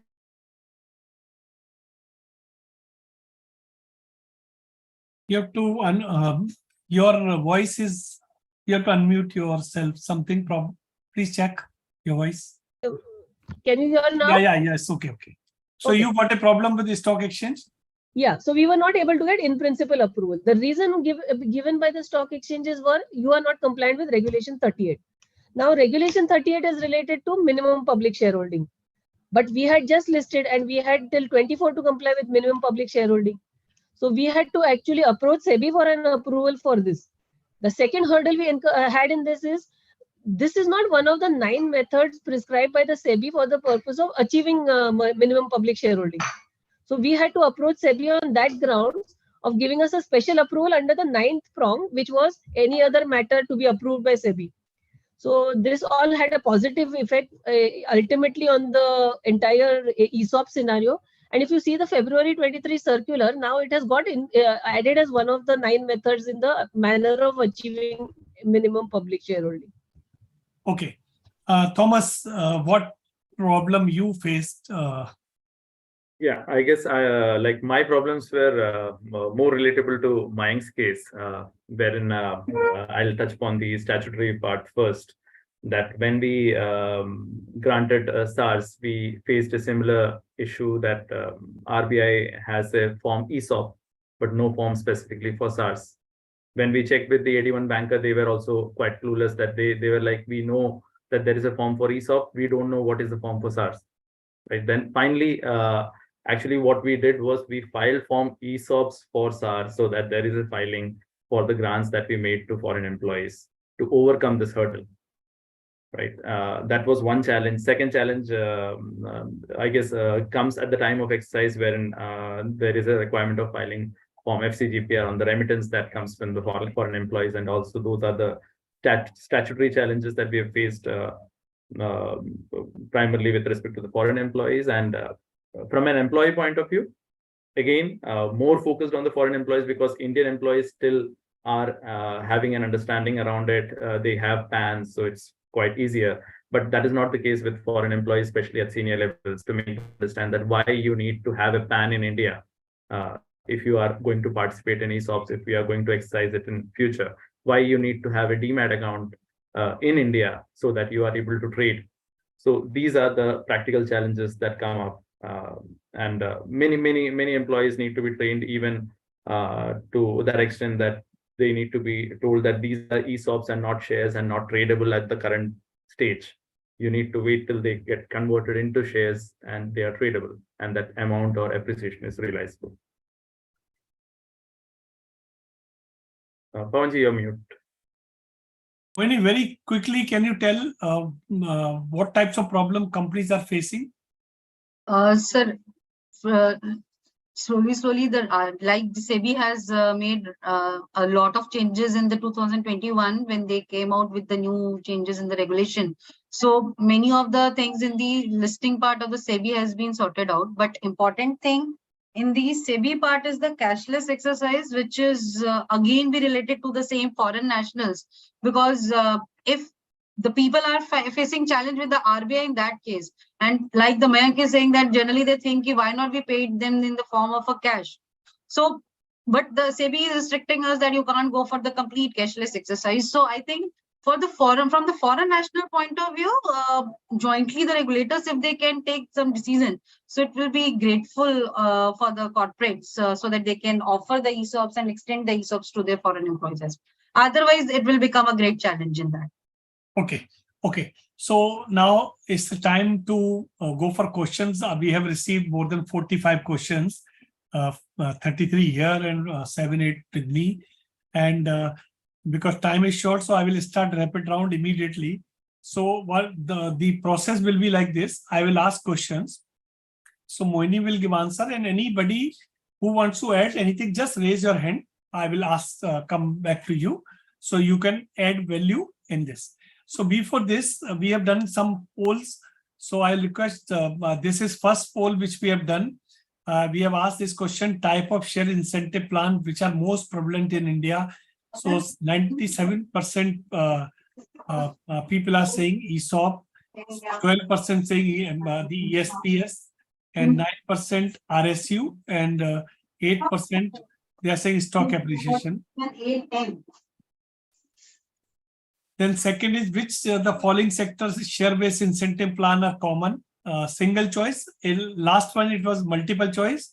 So in IT is a prevalent, then banking, and then healthcare sector is coming.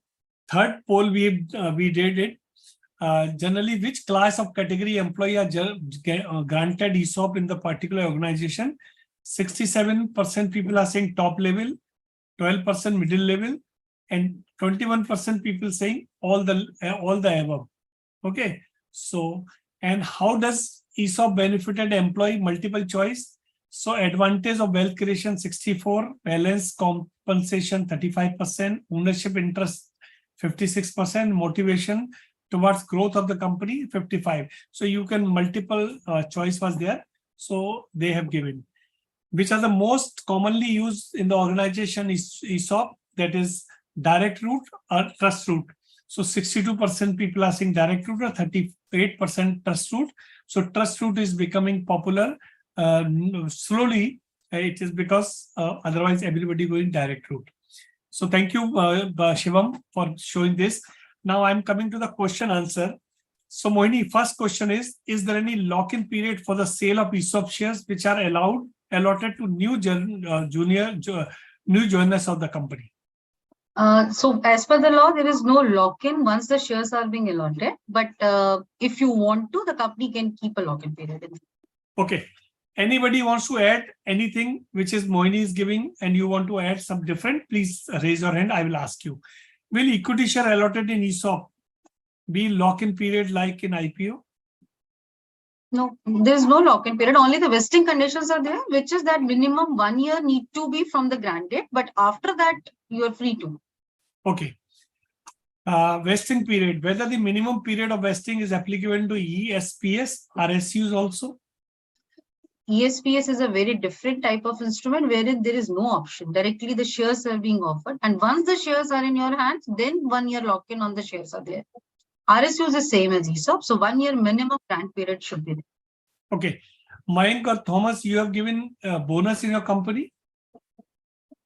Yes, Okay. bonus is here. Yes. So Mayank, I'm asking this question. In case of bonus issue, what will be the actionable on active grant, whether vested or unvested? Any adjustment that need to be made in existing pool? Yes, yes. So you have to multiply the effect of bonus for those unvested options, because for the vested and unvested both, not for the exercise. Okay. Moni, you want to add anything? No, sir. For all the active grants, you have to make the adjustment to make it equal to the value before you have that corporate action for the employees. So this is the reason you have to make the adjustment. Okay. In case of bonus issue, is it feasible to take in principal approval or active grant ESOP and SAR option or shares, whether vested and unvested at the time of actual vesting? No, the exchange is giving you an IP in principal approval when you are approaching for the scheme for the shares which are reserved in the scheme on those terms. When you are coming out with any corporate action, either rights or bonus, you have to again approach to the exchange for the new shares to be issued pursuant to that corporate action. So again, you have to go to the exchange for that. Okay. When will in principal approval be required for active grant, whether vested or invested? Also, the approval would be required on options shares in case of SAR. SAR is an option, definitely in the SAR, because ultimately we are not aware of that when the equity will arise. So when we are approaching to the exchanges and when we are approaching to the shareholders, we have to calculate the number of the shares. That means we have to reserve some shares. Beyond that, we will not go when we convert them into equity, whether the SARs will be converted. So on that number basis, we have to. So there is no straight formula that this is the multiple of 2 or 3 in the shares you can reserve. I think Thomas can add in this because they have the SARs in there.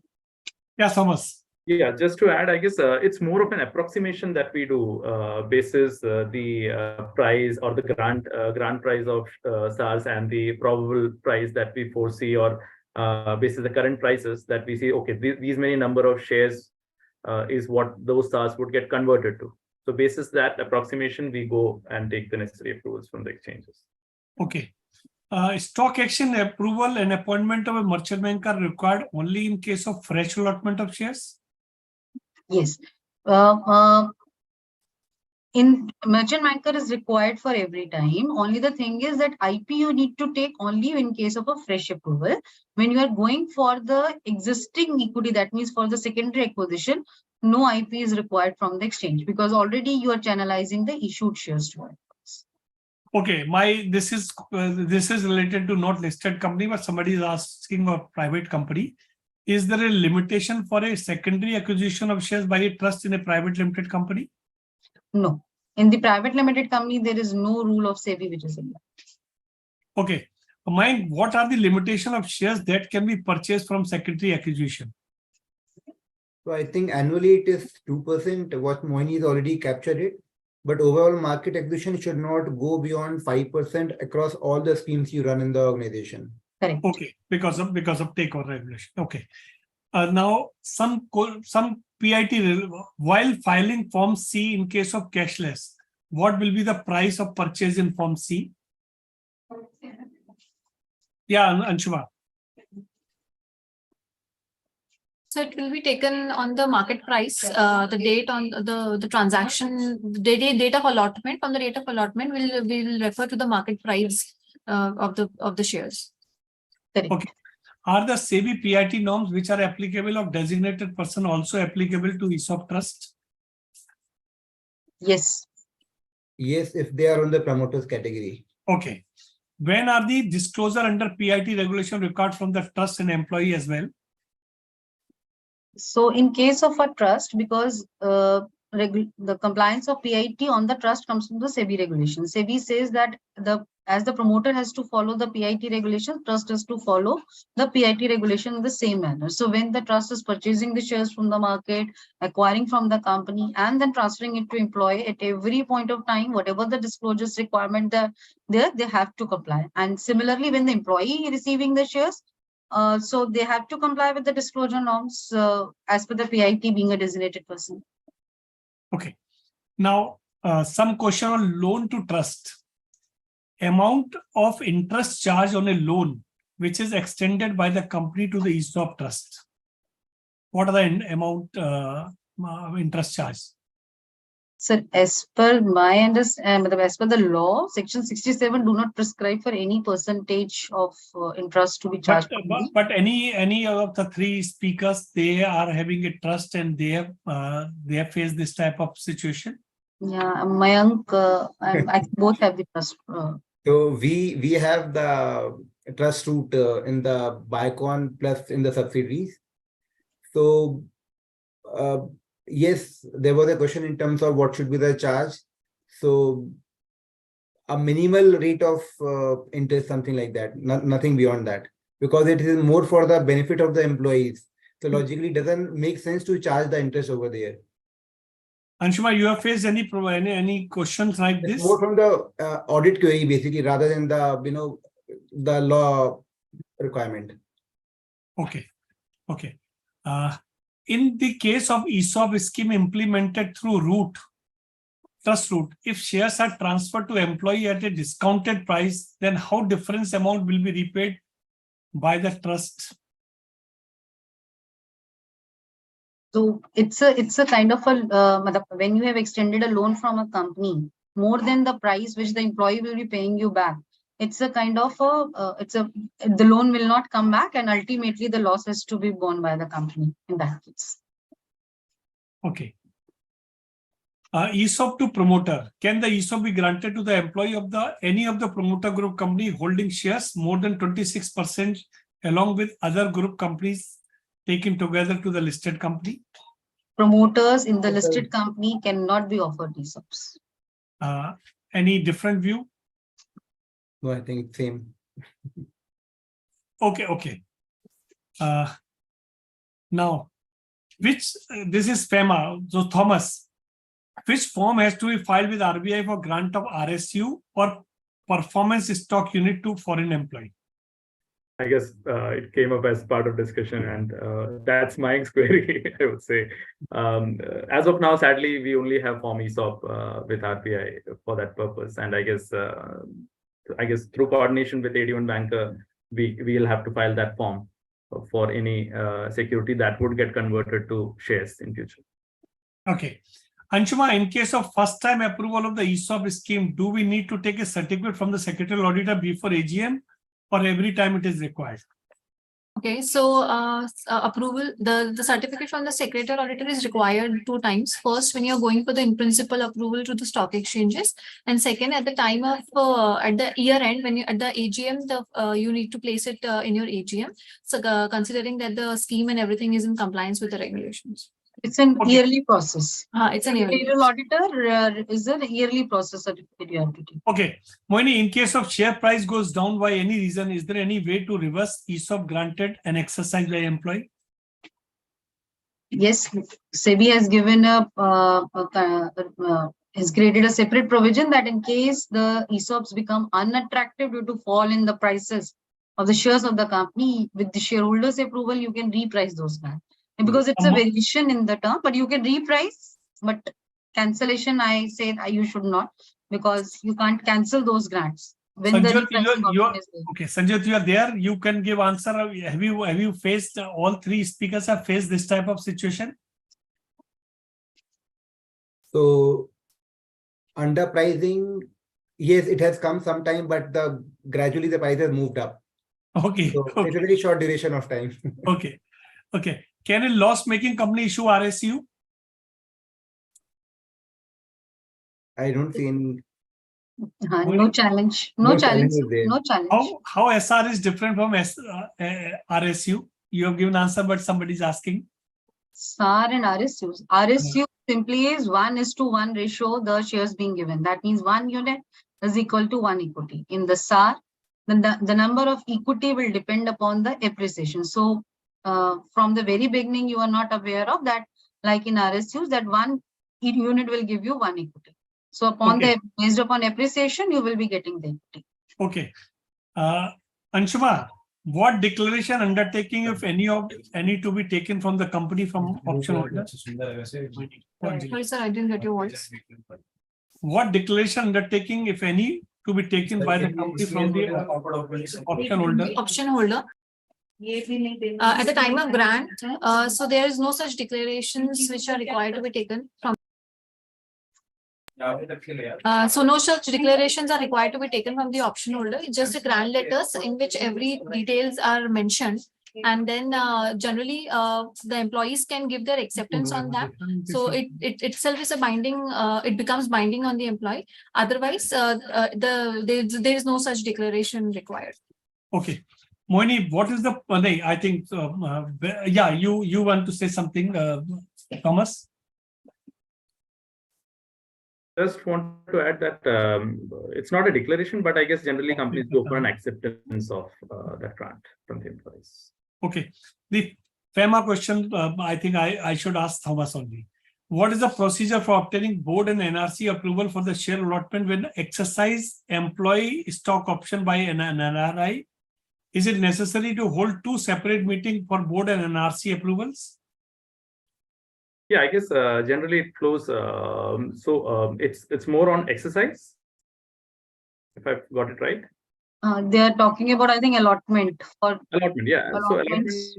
So allotment is something which would happen through board, or if board has delegated to the NRC. Okay. There is no When requirement of holding them. Okay. The tax implication on employee on exercise on ESOP? Yes, the first income tax will apply, will come to the employee at the time of exercise only. And whatever the benefit they are getting at the time of exercise, it will be added in the salary as a form of a perquisite. And based upon the individual bracket they fall, they have to pay a tax over it. Okay. If the ESOP share is issued before the vesting period, what is the remedy for the same? Before the vesting period. So minimum vesting period, they have to comply. That is the 1 year. After Okay. that, 100% you can give, need not to spread it over a large number of years. But if it's a future one and you want to accelerate it before, so if the power is there, you can do. But yes, within the shareholders approval, whatever the form, whatever the shareholder approval you have taken, within that you can do so. Okay. ESOP valuation. On valuation aspect, on the grant date for listed company, it is encouraged to use the BSM method of option pricing. For unlisted companies, I have seen they using the fair value of equity minus exercise price as proxy of the fair value of the option granted. What is your comment, Mohini? Or any other person, any condition? Okay, so I will take this. So first, in the listed company, fair value of option is being considered as the for the cost for the accounting, because all the listed companies has to comply with the Ind AS. And now in the Ind AS, it's been clearly written that you have to take out the fair value of options. So fair value of option means the Black-Scholes methodology generally, which is being used. Through that, the valuation is being done and that being cost. Now, for the unlisted companies who are not complying with this Ind AS provisions, then they can go for the intrinsic value. That means whatever the market value is, and if they are offering any discount, simple the whatever the difference is, they can charge it as a cost. So fair value is more than that discount. There is some cost which comes to come out fair value, but in the intrinsic, it's not. So listed company, Ind AS following, fair value is required. And which is the actually used as expense over vesting period? It is to be spread over the vesting period. So because during the vesting period, we are using the services of an employee. So this is the reason whatever the cost we are incurring in the ESOPs is to be charged over that period. Once it becomes their right, so that's a compensation, they can take that remuneration anytime from the company. Okay, discount on fair market value. What is the usual discount given on market price while granting ESOP? I think industry partners can say that what the discount they are offering. What is the usual discount given to market price by granting ESOP? It ranges 20 to 50%, not more than that, logically. Okay, and Thomas, in your case, in your experience? So like we are following the practice of granting at market price, but yeah, generally it varies from organization to organization, and as Mayank rightly said, it's like between say 20 to 50%, not below that, because there are proxy advisors and bigger investors, larger investors watching you, and you are answerable. Okay. We are a startup, non-tech, unlisted private company. We want to issue ESVS style scheme, that is grant with the vesting period of 3 years, not option but shares. Can we do so? First is it's that in the Companies Act, ESPS has not been recognized. So only in this as per section 62(1)(b), by virtue of which we will be issuing the ESOP, is the only ESOP. So 1 year vesting is there, straightforward shares can't be. It's a kind of that missed out in the Companies Act, but ESPS is not recognized. So you have to follow the ESOP in those cases. Okay. Anshuma, how is it the database is only Nifty 50 or the entire population of listed company are covered, or a smaller sample population, which you have shown? Okay, so it was only the Nifty 50 index companies I have taken out. That is, the 50 listed companies were there, and then analysis has been made on the website. There, all those companies who have implemented the ESOP schemes. Then those 50 companies were bifurcated in a way that the companies having the ESOPs and not having ESOPs. So it is on the basis of that companies which are having the ESOP in their companies as of now. Okay, why RSU adoption is only 2% again ESOP of 90%? ESOPs are much prevalent. RSUs is a new, we can say, type of an instrument which is coming into picture. Like in the Biocon also, they are come out with the RSUs. In India, if we talk about the RSUs and ESOPs, by if we see it from the legal framework, it's same. Only when we are giving to an employees from the perspective of vesting, the conditions which they need to fulfill, pricing strategy, we can bifurcate it from the ESOPs to RSUs. But RSUs is prevalent in US, and from the IT, they are now coming into the India as well. Okay. Very quickly, in early startup, we don't have the valuation. How do we arrive on a number of shares to be allotted on the day of a promise? I want a vesting period of 1 year. When the company's valuation increase, the employee should be benefited. Can I do this? So at the time when they are starting, in the startup also, they can get it valued from their any independent valuer. What the value will come, and based upon like what the appreciation, what the benefit they want to give to their employees, they can calculate the number of the options and they can offer it to your employee. Similarly, every listed, unlisted private companies are calculating the number of shares on the basis of the benefit which they want to. Okay. At the time of exercise, whether money is required to be received in separate bank account by the companies? I think no, Mayank, and I think Thomas, you are charging any separate, whether you are opening any separate bank account for So receiving when that we amount? run through, no, not required, because either it's a direct mode or indirect mode. Employee gives a check in the name of the organization, you credit to the current account, and in case of trust mode, money comes to the trust account. Okay. Whether a disclosure that the compensation committee shall decide the price at the time of grant is sufficient disclosure in the terms of Part C of Schedule 1? So if you are treating grant as a material event in your company, you have to give, but only the thing is that in the LODR, they have given only the one disclosure sheet, that when you are granting, you have to complete that form and you have to disclose it in that form only to the stock exchanges. How we read clause F? Is clause F the exercise price, SAR price, purchase price, or pricing formula? That is clause F. Is it mandatory to disclose exercise price or exercise formula is explanatory statement in the explanatory statement? When you are issuing the shares, definitely you need to the shareholders, you need to inform in the ESOP excise formula. If you have a fixed price scheme, then you have to inform the price. Otherwise, excise formula is also sufficient if you are disclosing. Okay, what are the compliance that need to be ensured under the SEBI rules regulation framed under this, Anshuma? So the compliances, that is firstly that the whole process, as we have discussed, that first framing of the scheme. So you require at the company level, different set of approvals are required from the NRC board and shareholders. Then if you're going to the direct route, then in principle approvals are required at the exchange level. And for the secondary, if you're going to the trust route, then there are certain limits which you need to be followed, which is specifically mentioned in the SBB. There are compliances on the trust also, like maintenance of the books of accounts and proper accounting entries are required to be done. Then moving forward, there are various disclosures which are required to be done by the board of directors in their annual reports, and various certificates from the merchant bankers are required. Certification from the secretarial auditors are required. So this is at the broad level where major compliances as per SBB needs to be complied by the listed companies. And bottom, Just to add on, couple of things is the trust deed should capture those the information required as per the regulation. And in case there is a change of trustees, you should keep the stock exchange informed about that. Okay, and about the FEMA and the Companies Act, Mohini, what are the compliances you have to do? So as per Companies Act, there are only MCA filings are there. You need and to. What are the FEMA compliance, Thomas? Mike and Thomas both can tell. Both have the foreign employees.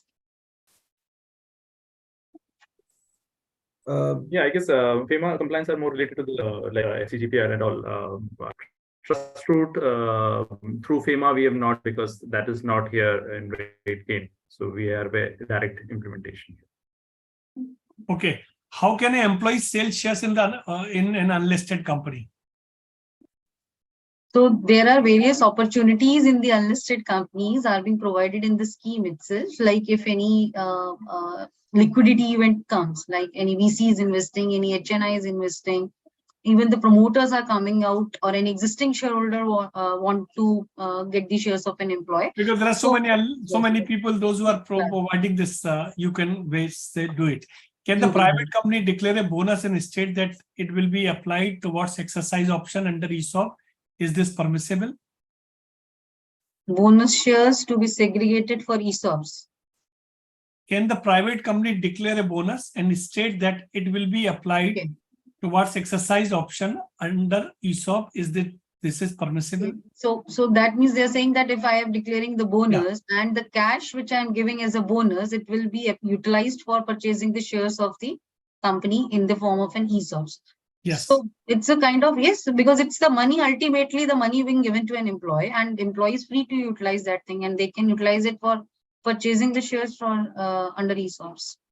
Okay, Mayank and Thomas, this is RSU is more prevalent in Europe, US companies, which is more performance based. Is it correct statement? Yes, yes, we have seen that. Okay, It's so more in the Western side, yes.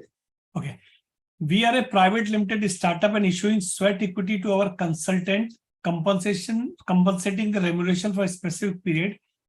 Is it okay to be to do same thing along with issuing first private placement made by us? Sweat equity is being issued to the directors and employees who are giving us sweat. So But for they are the giving to consultant.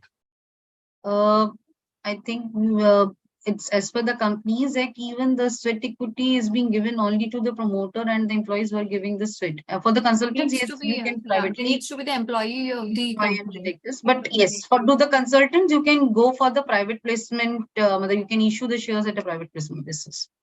Okay.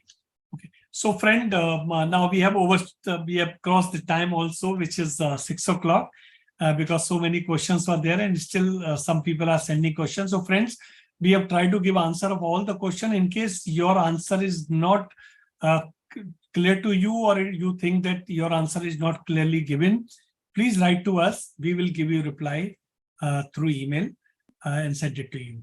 So before closing our session, we have a practice that we are asking, we are giving time to all speakers and they can give their valuable suggestion on this particular topic.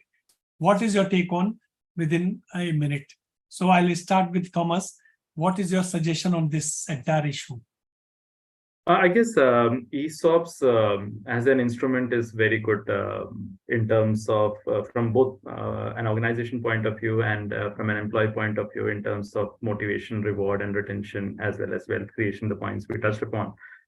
There are certain aspects that needs to be ironed out, especially when it comes to the grant of ESOPs or such similar options to international employees. And I guess Mohini also touched upon one of the aspects of Companies Act missing out on certain kind of instruments. So there are things that needs to be ironed out, and it's still evolving in India. I would say like RSUs are not prevalent, which are there in US and European countries more prevalent than in India. So it's evolving here, and I guess collectively when we are giving our suggestions to the regulatory authorities and employees and organizations are becoming more aware, it would be a better tool to motivate and retain employees and lead to a common achievement of goals by employees as well as the organizations.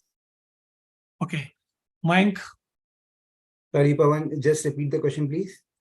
I'm just, this is our ritual. We are asking about this, this concept, what suggestion you want to give to, you're open to give any suggestion to regulator, to the public, industry, and the fellow professional. Okay. I think people are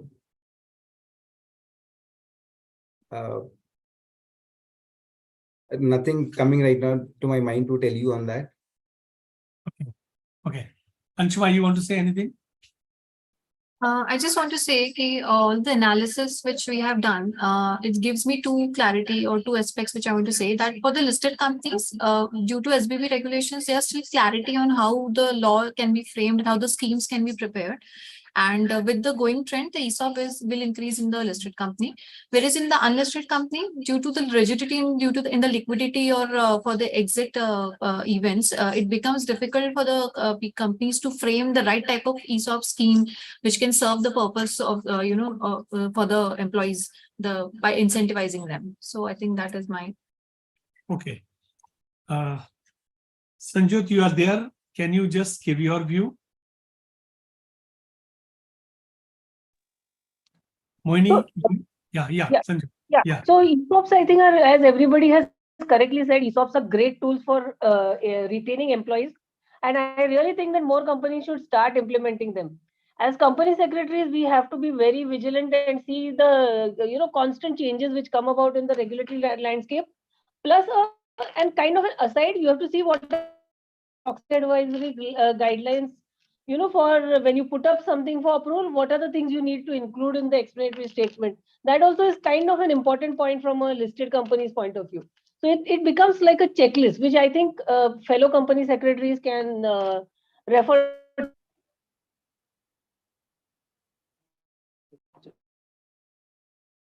Okay, we lost his, I think, connection is poor. So Mohini, your last word.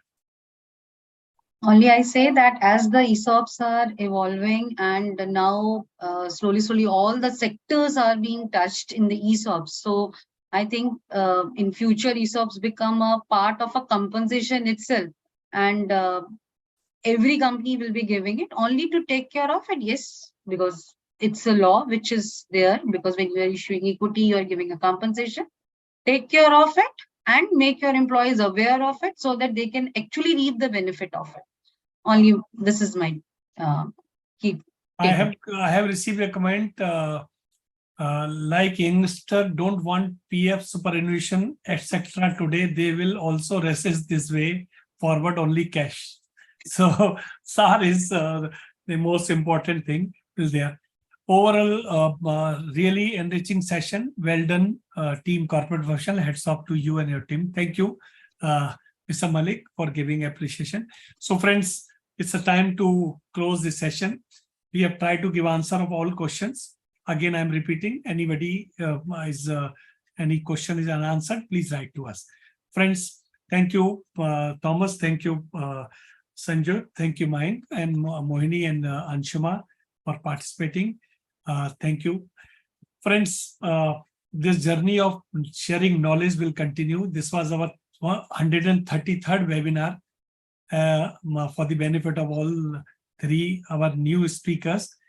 We are continuously holding our webinar every Friday, 4 to 6. This is our brand which is created and the timing is also fixed. And we will continue this journey. So next Friday, that is 30th June, we are coming out the program on key changes in LODR regulation 2015, because LODR, so many new things has come and so many new changes SEBI has brought out. We will discuss threadbare and we'll call the industry expert in this and we'll discuss. So thank you very much to all. Thank you all for participating. Thank you. Thank you. Thank you, everyone. Thanks, everyone. Bye-bye.